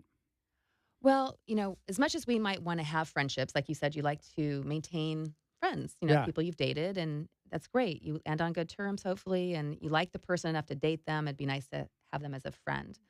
And sometimes those friendships can be legitimate friendships. I have several that are over 20 years of people I dated briefly, and they were just meant to be friends in my life. Yeah. And as long as that doesn't interfere with our other relationships, then that's great, right? Yeah, it can be a But productive, a part of your life for sure. but the minute it becomes a problem in a future relationship, is the time that maybe it's you need to look at, is it best to just to let that person go and not trying to force a friendship when it causes problems and strife. Yeah. And I was just telling you, I had a story where I had a serious relationship of somebody that lived in Cape Town, South Africa. So it was over 20 plus years ago. Yeah. And we had a long distance relationship. Ended up going there for 3 months, decided to come back without him. But then I went back 20 years later, a couple years ago. And we had been on Facebook. He's not really active on there, but we had communicated a few times. He had gotten married, had kids, and I was really happy for him. And then when I was going back to Cape Town, I thought, I would love to see him and meet his wife and kids. Yeah. And so I just messaged him and said, hey, I'm going to be back in Cape Town. Like, I would love to meet your family if you're up for that. And I didn't hear from him and I didn't press it. I assume he got the message. But so just being able to recognize that inserting yourself into somebody's life could be upsetting in the dynamics of that relationship. Yeah. And just being able to let it go. Yeah. You were respectful of the situation. You put the message out there. He didn't respond. No need to press. Right. Yeah. But I mean, for me, I was like, I have no ulterior motives. I'm not trying to go there and shake up anything or reconnect. It was just, I really cared for the person and I was happy that he was in a great family situation and would have liked to have met his kids and his wife. But no sweat, right? Yeah. You just gotta move on. just recognize that it's for the best sometimes. No, I love drop this that. story too that you mentioned where I think you were in a situation where you broke up with someone, but you're still co-parenting a dog. Oh, yeah, in college. So in college, I shared a dog, little Pomeranian named Harley, and then we broke up, and he kept the dog. That's where I moved to. I couldn't have a dog, and so then I would walk the dog. I would come over, I don't know, maybe a couple times a week and grab the dog.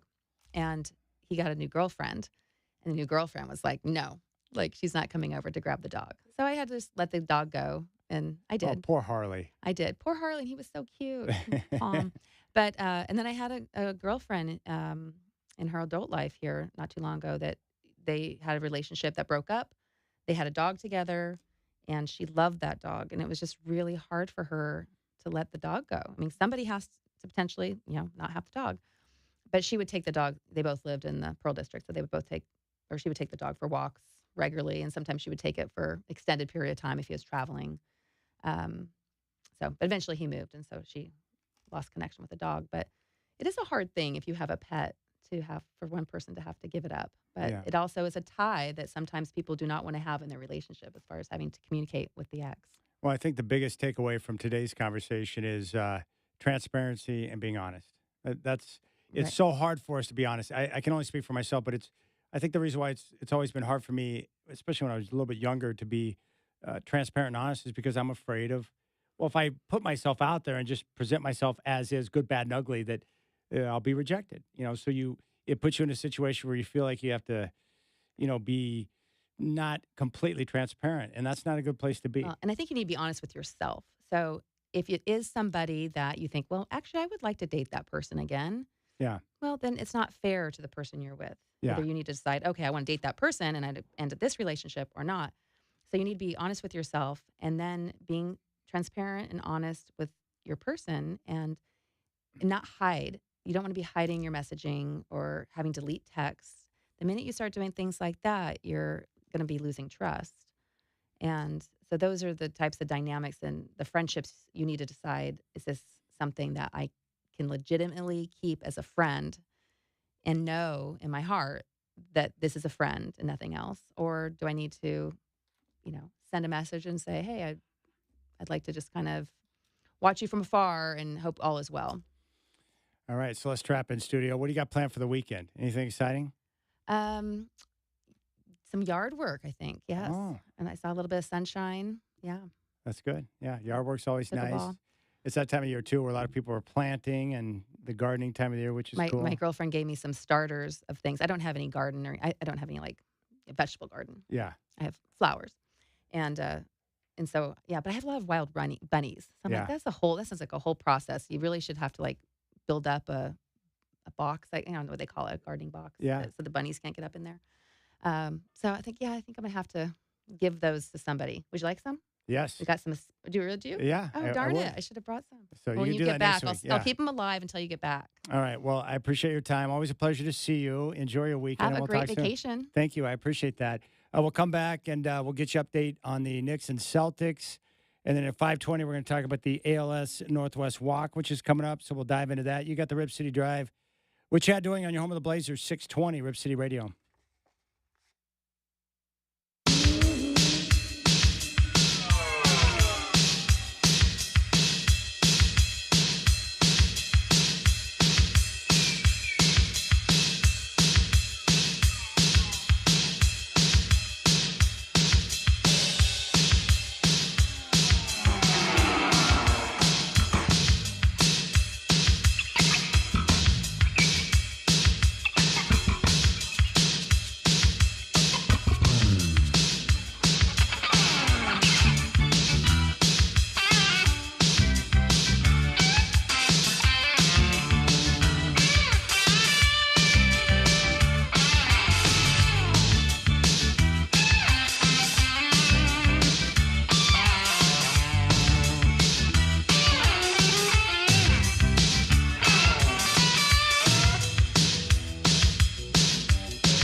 All right, 5 o'clock. Checking the scoreboard right now. 6 minutes to go, first half at TD Garden in Boston. Knicks and Celtics are tied up at 44. If New York wins this game, they move on to the Eastern Conference Finals and will close out the Boston Celtics.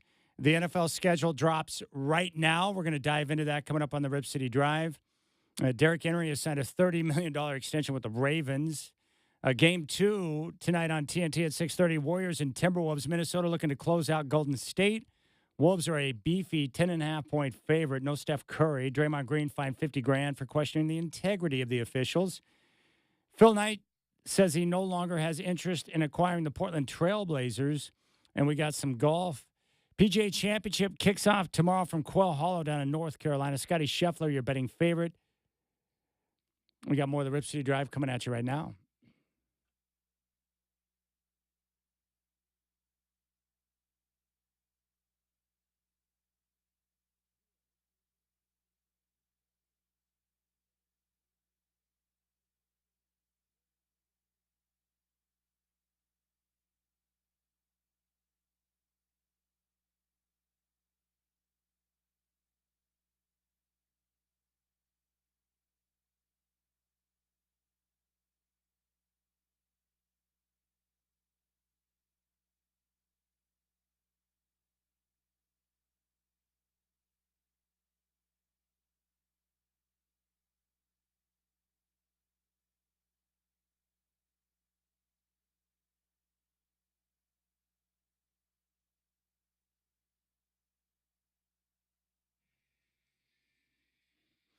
All right, the NFL schedule has now dropped, and so I can't wait to get the details on who the Denver Broncos are going to be playing, and I absolutely love it. Love the schedule drop. Love to see where my teams are going to be playing, and you can plan your football weekend getaways, which is going to be terrific. There's nothing better. So this is a big time of the year. We got our college football schedules available, and of course, we've got our NFL schedules, which are now out, and I'm just waiting for to get online access. Right now, I do know that the Denver Broncos will have an NFL Network game on Sunday, October 12th, against the New York Jets. I believe that game's going to be in London. It's got a 6:30 start in the morning. They're also going to play on Christmas Day at Kansas City. So I really appreciate that, Commissioner Goodell. You're going to deliver to me an L on Christmas Day. Maybe the Broncos can win. It will be a happy Christmas, but that's a brutal place to go on Christmas Day to take on the Kansas City Chiefs and Patrick Mahomes. But this is where it's all at. This is that time of year. Okay, let's take a look here. We're on the fly here. Where are the official opponents? What are the dates? Here we go. I've got the Denver Bronco opponents in front of me right now. Tennessee in week 1. The Colts in week number 2, Chargers week 3, Bengals week 4 on Monday Night Football. Eagles week 5, Jets week 6, Giants, Cowboys, and Texans finish out the first half of the schedule. Raiders, Chiefs, then they get the bye week in week 12. Commanders, the Raiders, the Packers, the Jags, and the Chiefs to finish out week 17, and they finish up against the Chargers. There you have it. So they open up against the Titans at home. That's good. Very good. All right, so I will get the details. They haven't, the hard part is that they haven't dropped them on the official ESPN site yet, so I'm still waiting for the schedules to load up. But there you have it. That's what we're looking at. Come on, schedule. When did they release the Manning cast schedule? Because they don't do every Monday night game. The opener on Thursday, September 4th. I love the Manning cast. Is that your preference for viewing for Monday Night Football? Definitely. I love the interviews. I love Peyton and Eli together. Thursday, September 4th, we'll get the Cowboys at the Eagles. That's going to be on Peacock and NBC. That is going to be a terrific game. That's September 4th. Friday, September 5th, we're going to get Kansas City at the LA Chargers. And that's going to be down in Brazil. So those are going to be the first primetime games to kick off the season. And still waiting for the official thing to load up on ESPN. Come on, let's get with it, people. Let's see if NFL Network's got it. So there you have it. And, of course, I'll be watching a lot of Giant games. I'm sure that's going to make Duke, the UPS driver, happy because they got Cam Scatterboo, which I'm pretty happy about. All right, you can reach out 503-248-0620, 503-248-0620. And you can tune over or click over. NFL Network's got their schedule drop show going right now. Let's see if we can find something more specific on the Seahawks.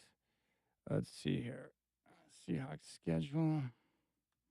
They're ending their season against the 49ers, week 18. You pretty happy about your 49ers? That was a good matchup a few years ago. All right, week 1 for Seattle, San Francisco. That's a big way to open up the season. And then they got a game against Pittsburgh on the 14th, Saints on the 21st, Thursday night football in the desert against the Cards, and then the Tampa Bay Buccaneers, October 12th against Jacksonville, Monday night football on the 20th against the Texans, and then they get their bye week in week 8. Then the Commanders on November 2nd, followed by a home game against the Cards, at the Rams, at the Titans, home against the Vikings, at the Falcons, home against the Colts and the Rams, and they finish up against the Panthers and the 49ers. So they bookend their schedule with the games against the 49ers.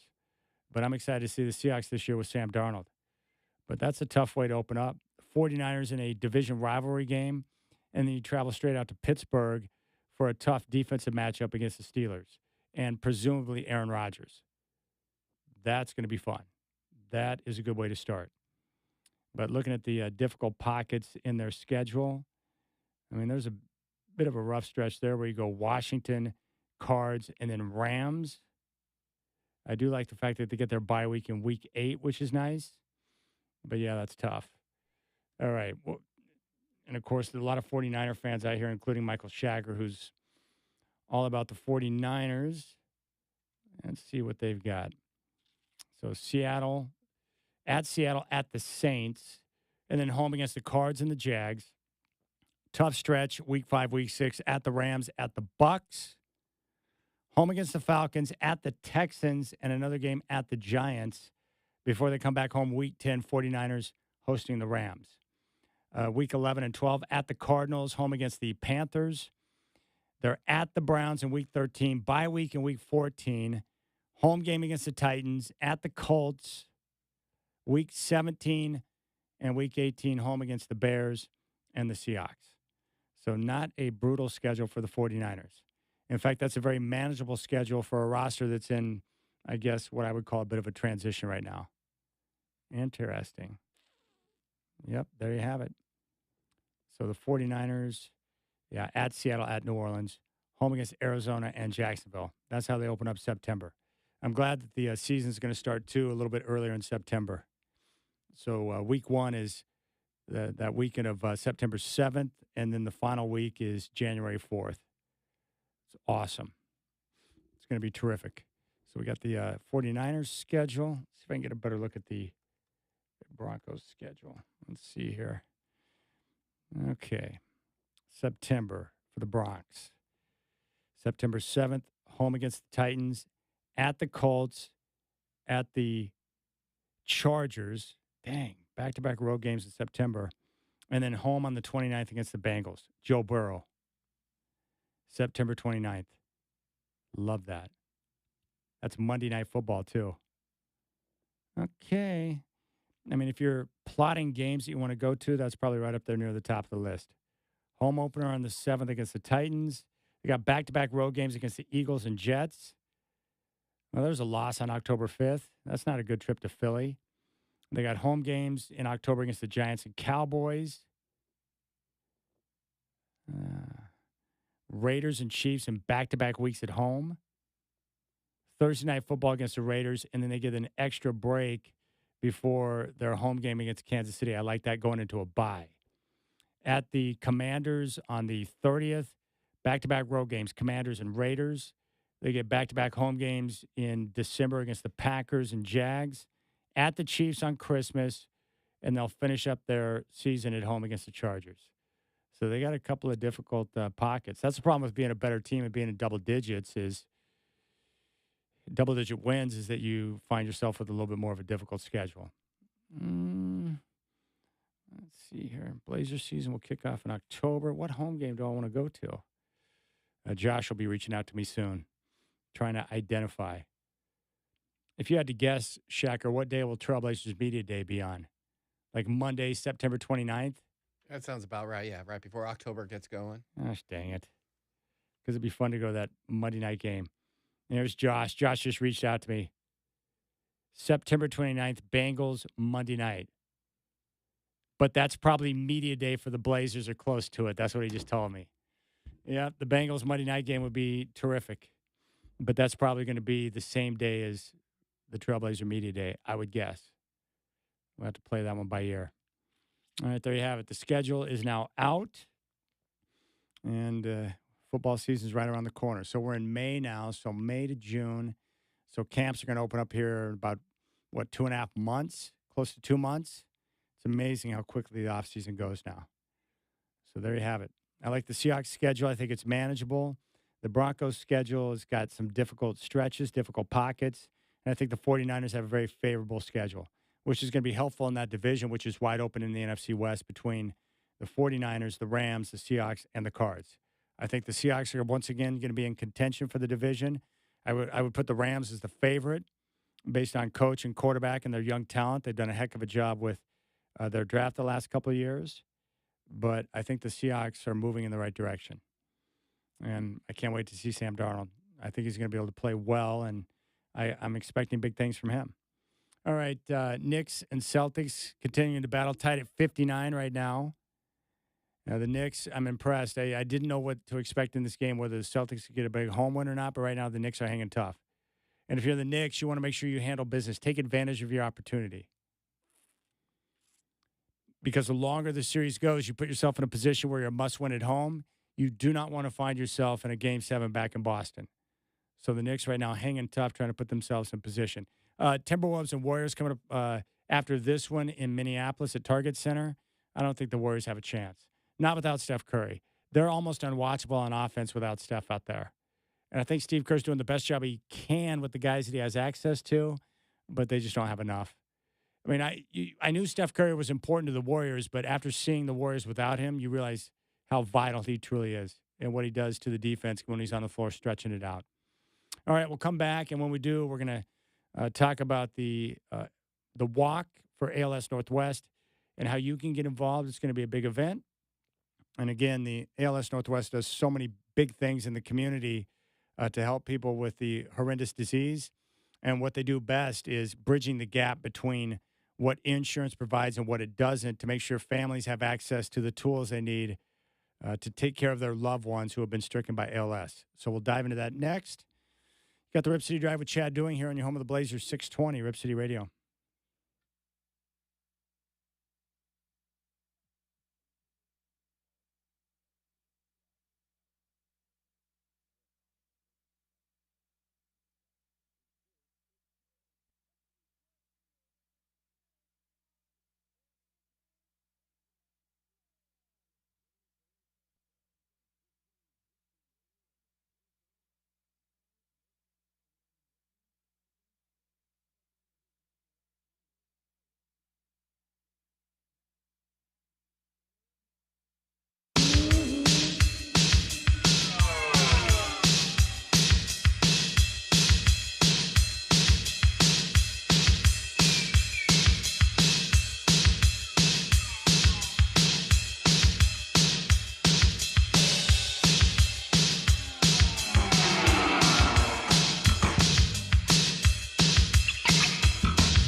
All right, as you know, ALS Northwest is near and dear to my heart, and you can always get more information on their organization and everything they do at alsnorthwest.org. And joining me right now to discuss Portland Walk ALS, which is coming up from ALS Northwest, is Cassie Adams and Holly Miller. Cassie and Holly, welcome to the show. Thank you for your time. Thanks. Great to be here. Well, it's great to have you guys on. And Cassie, I'll start with you. So why don't you give us a little background on Portland Walk ALS and kind of the idea behind it and what you're trying to accomplish? Yeah, thanks so much for having us, Chad. We're excited to be on again. So as you mentioned, I'm Cassie Adams, and we're just really excited to be hosting our annual largest walk in Portland on June 1st at the Moda Center. And this is an opportunity for people who have been impacted by ALS, but also just our wider community to increase awareness about ALS, to come together, join in community, fundraise, have a good time, and walk to really raise awareness and ultimately raise funds for ALS research and the support that happens here locally for the ALS community. Well, that's great. And I would imagine for an event like this, it's always nice when you can get out together with different people in the community, especially when the weather's nice, to get a chance to spread the word. Absolutely. It's, a big part of that day is really to have our community come together, as you said, Chad, but also to raise awareness. When there's a giant group of people out at the Moda Center, people take notice. And so we really want, to have everybody come out and really raise their voices and walk in support of this disease, and making sure that, in the future, we don't have to hold walks like this anymore because we don't have ALS. We don't have to, have people suffer through this terrible diagnosis anymore. Yeah, it's awful. I absolutely hate it. And it's horrific, not just for the individual who's been stricken, but the family members who have to provide care. When you talk about spreading awareness, what are the biggest questions, or the biggest question that you get from people who maybe aren't so aware or familiar with ALS that you guys get on a regular basis? Holly, you want to take this one? Sure. The biggest question is, what is ALS? Are there treatments, or is there a cure? There are some limited treatments that are showing success at extending a life by perhaps 4 to 6 months, but not typically longer beyond that. And there is no cure. So every 90 minutes, someone is diagnosed with ALS, and every 90 minutes, someone passes away. But that still makes it a relatively rare disease in the United States.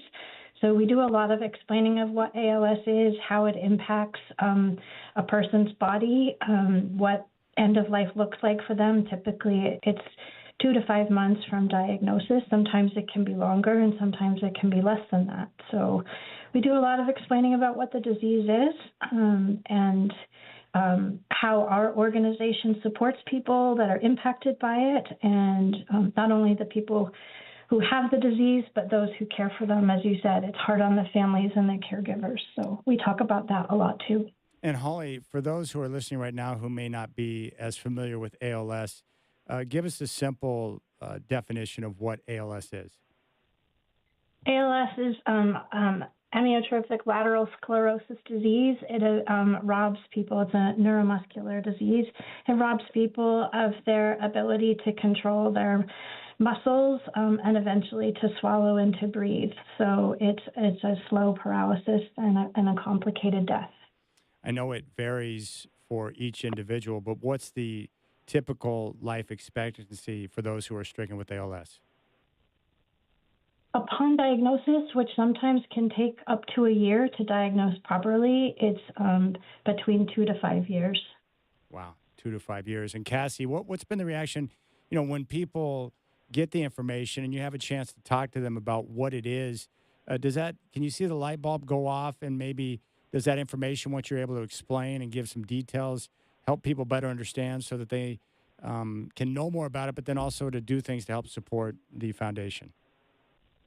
Absolutely. Our mission is really to make sure that we are providing support for people at every stage of this disease. And so it's not infrequent that, we're some of the first people to talk to folks about their diagnosis after they've seen their neurologist, and it takes time, for people to really understand and fully comprehend this diagnosis, and then to start taking steps to, figure out, okay, what's next? What kind of equipment am I going to need? What do I need to do in terms of modifications to my home? How do I emotionally navigate this diagnosis? And so our staff are really there to support people at every step along the way, to be a resource, to be a sounding board, so that ideally nobody ever has to go through this alone. And, I know, Chad, we've talked about this before on the show, but also to make sure that that person, their network and their family, and in particular their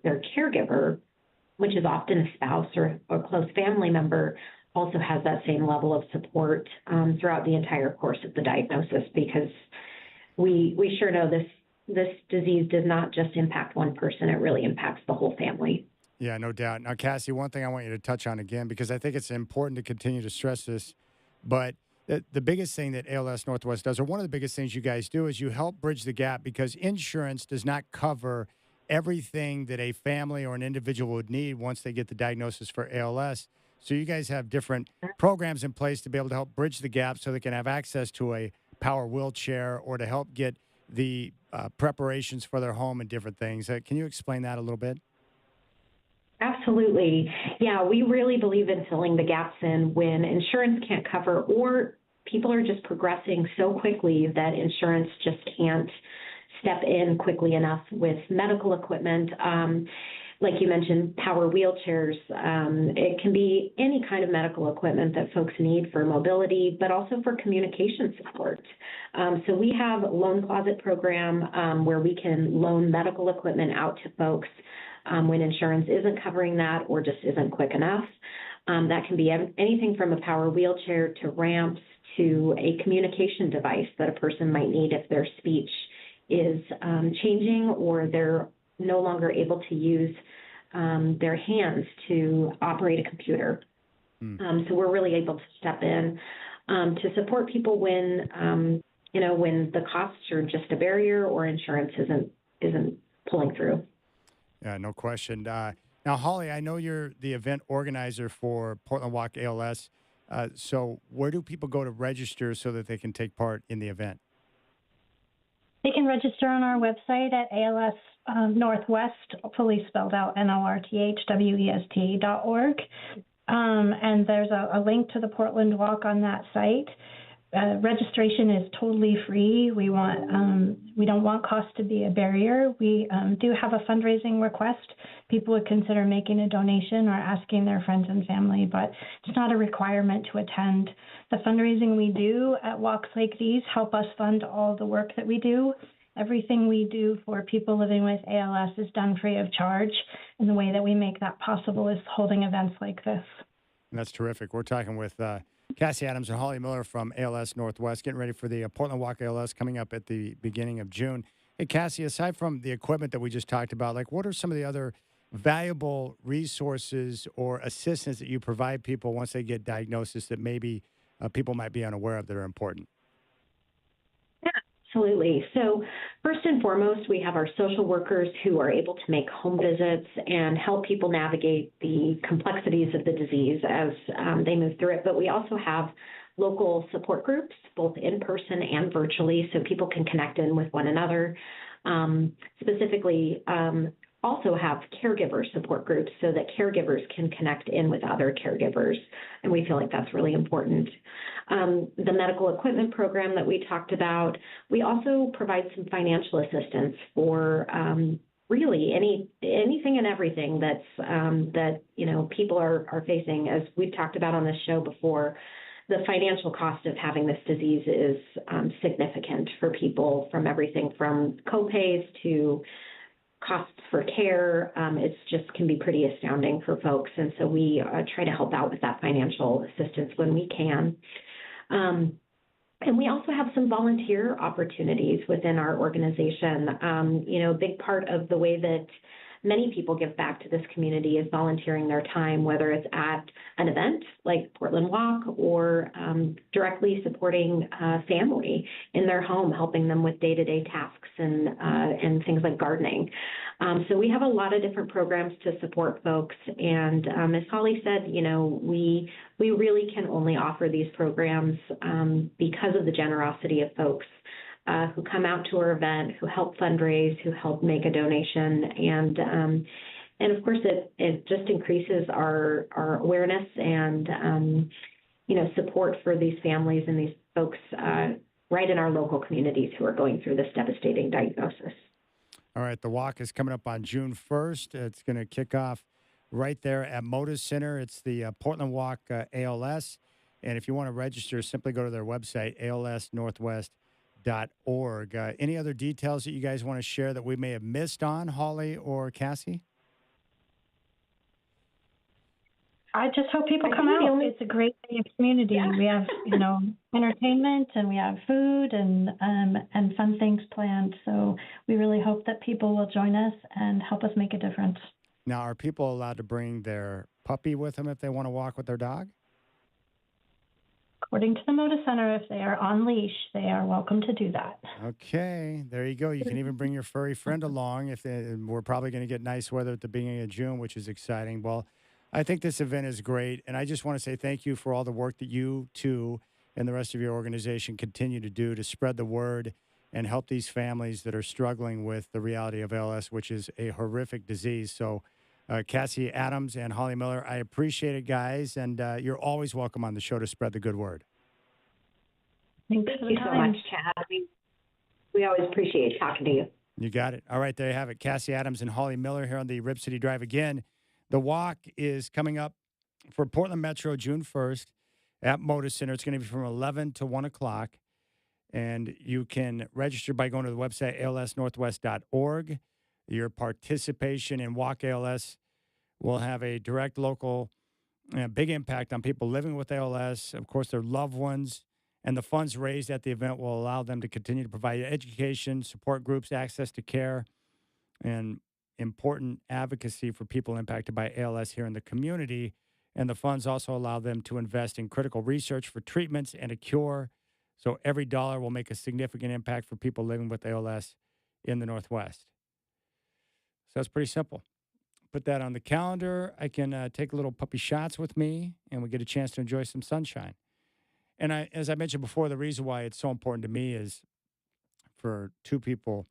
Mike Lynch of the Portland Trailblazers, who was diagnosed last year and no longer was able to work on air with the radio team because of the speech issues.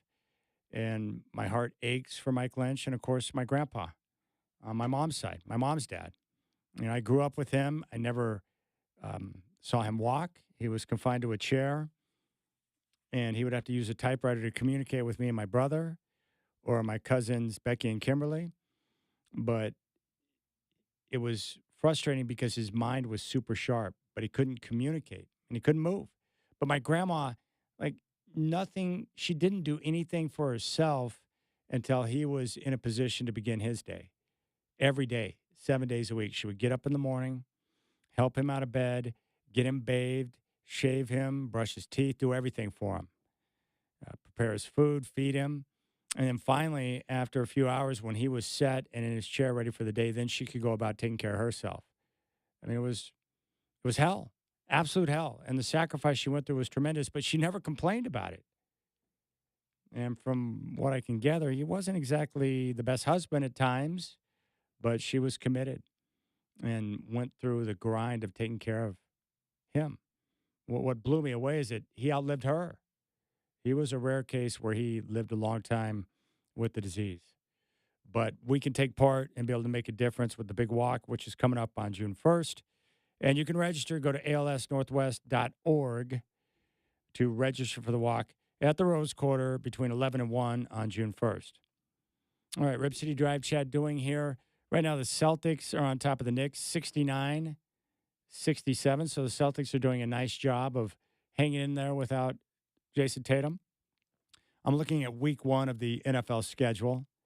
So the opener on Thursday night, Cowboys and Eagles, defending Super Bowl champs, hosting the Cowboys. The Friday game, which will be down in South America, Chiefs and Chargers. Sunday, September 7th, Bucks at the Falcons, Bengals at the Browns, Dolphins at the Colts, Panthers at the Jags, Raiders at the Patriots, Cardinals at the Saints, Steelers at the Jets. So you're going to have Aaron Rodgers going up against New York. I'm sure that was just strictly random in the scheduling there.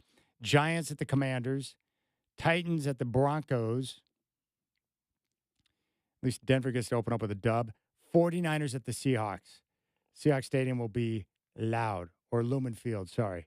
Lions at the Packers, Texans at the Rams, and the Ravens at the Bills. The Monday night opener, which will be on September 8th, Vikings at the Bears. Man, the NFL does it. They know what they're doing. That's week 1.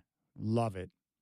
Week 2, Thursday Night Football, Commanders at the Packers. Awesome. I love all this. Broncos at the Colts. Then you get the Monday night doubleheader on September 15th. Bucks at the Texans, Chargers at the Raiders. All right. It's on, man. It's on. All right, Rip City Drive. If you want to reach out, 503-248-0620. Knicks hanging in tough. We'll see if they can close out the Celtics and move on to beat the Pacers in the Eastern Conference Finals. We got the Warriors and Timberwolves coming up a little bit later at 7. And we'll see how things shake out there. I expect the Timberwolves to win and move on. It'll be the first time in their franchise's history that they go to back-to-back Western Conference Finals. And then they'll await the winner of Oklahoma City and Denver. Game 6 back in the Mile High City tomorrow. Was this a little New Kids on the Block? You said hanging tough. Hanging tough. Oh, yeah, I saw this in the Celtic City documentary. This song, you know what this song's about? No. They wrote it about the Boston Celtics hanging tough in the playoffs. They were inspired by the Celtics to write this song. I learned that in the Celtic City documentary because they're all big Celtic fans. Did young girls who put New Kids on the Block posters in their on their walls know that? I had a couple of girlfriends back in the day that you go in their room and it's just horrifying, covered wall to wall with New Kids on the Block. I remember the New Kids Trapper Keeper. I did not buy that. You walk in my room, it's got like basketball players and football players everywhere. And my girlfriends all had New Kids on the Block everywhere. With Donnie, Jordan, and the entire crew, Joey. It was really nice. It's hard to make out with these posters staring at me. All right, we'll keep things rolling. Rip City Drive, Chad Doing here on your home of the Blazers, 620 Rip City Radio.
All right, Rip City Drive. NFL schedule's out. Let's go out and talk to Raider Mike. Raider Mike, welcome to the show, my friend. What's cracking? The NFL schedule. You got the best playoffs probably in 10 years in the basketball, and no one cares. The Knicks are about to blow the NBA's mind, and all we care about is that Denver and the Raiders are playing in prime time on Thursday night. The power that the NFL is wielding is starting to get stupid. I mean, they schedule against the college playoff game 3 Saturday games. They already took Christmas from the NBA. But I don't care because the NFL's king. So, I mean, they were kind to the Raiders this year. Nothing too ridiculous. I mean, a lot of drama to start off the year, though. Going to New England against the McVisor and slap him around for what he did to the Raiders. That'd be a nice way to open up against the Patriots. So, anyway, tell me what you think of this schedule. Well, I'm looking at the Raiders' schedule right now. Open up against the Patriots. They did a good job of adding a lot of talent in the draft. That's going to be fun. I love the fact that you get Raiders Chargers in week 2 on Monday Night Football. That's going to be great. At the Commanders will be tough. And then you get a home game against the Bears. I mean, they got a chance to finish up September at 2-2, which would be great before they kick off October in Indianapolis against the Colts. It just depends on Geno. If he plays like he can play, he's got Bowers and now Gentry. I mean, Gentry's going to take so much heat off of Geno because you can't load the box anymore. I would say you just can't. The most difficult stretch in the schedule would appear to be late November, early December, where you have road game against the Chargers, home against the Broncos, road against the Eagles, followed by a road game against the Texans. That 4-game stretch is rough. Yeah, we're going to get slapped. That's a 1-3 stretch. I'd love to go to that Eagle game, though. I've actually been in Philadelphia jail during a Phillies game and another Eagle game. Wait a second. Wait a second. You got put in jail at the old veteran stadium? Yeah. For what? Drunk and disorderly or what? Pretty much. What was the jail like? So you were at the jail that was below the stadium? Yeah, I was there. What? And my dad, Colonel Weig, and it was his box. And he was the bigwig for First National Bank at the time. So it was his box. And I'm 18 years old, fresh out of basic training.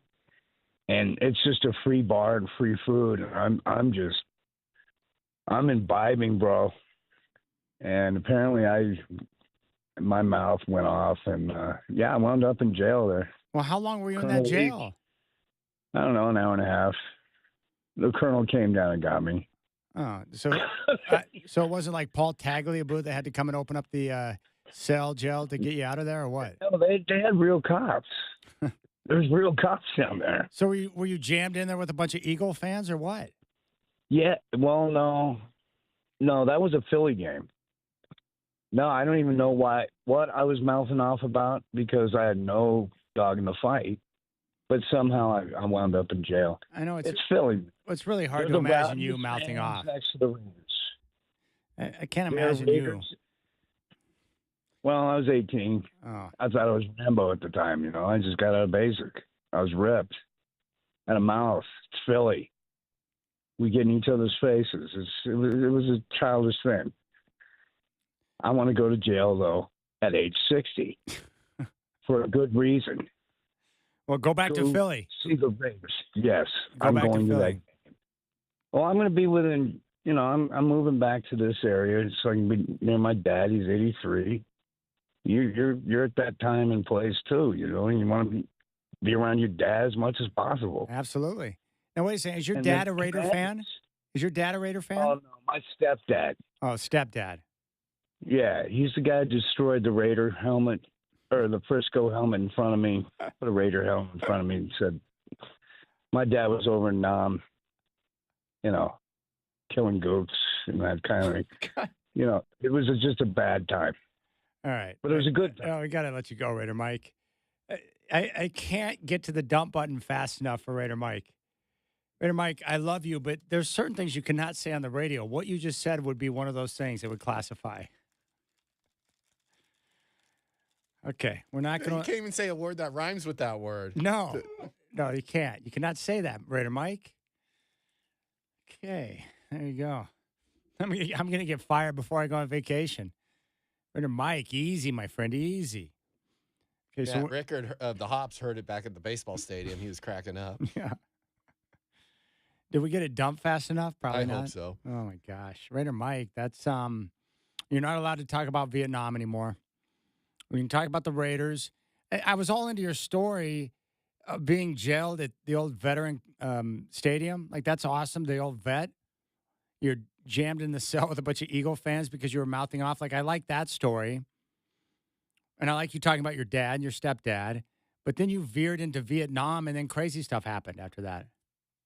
Thank God. Take it to the streets. Play the music. Play it loud. Raider Mike, you cannot bring up Vietnam on this show ever again, okay? That's off limits.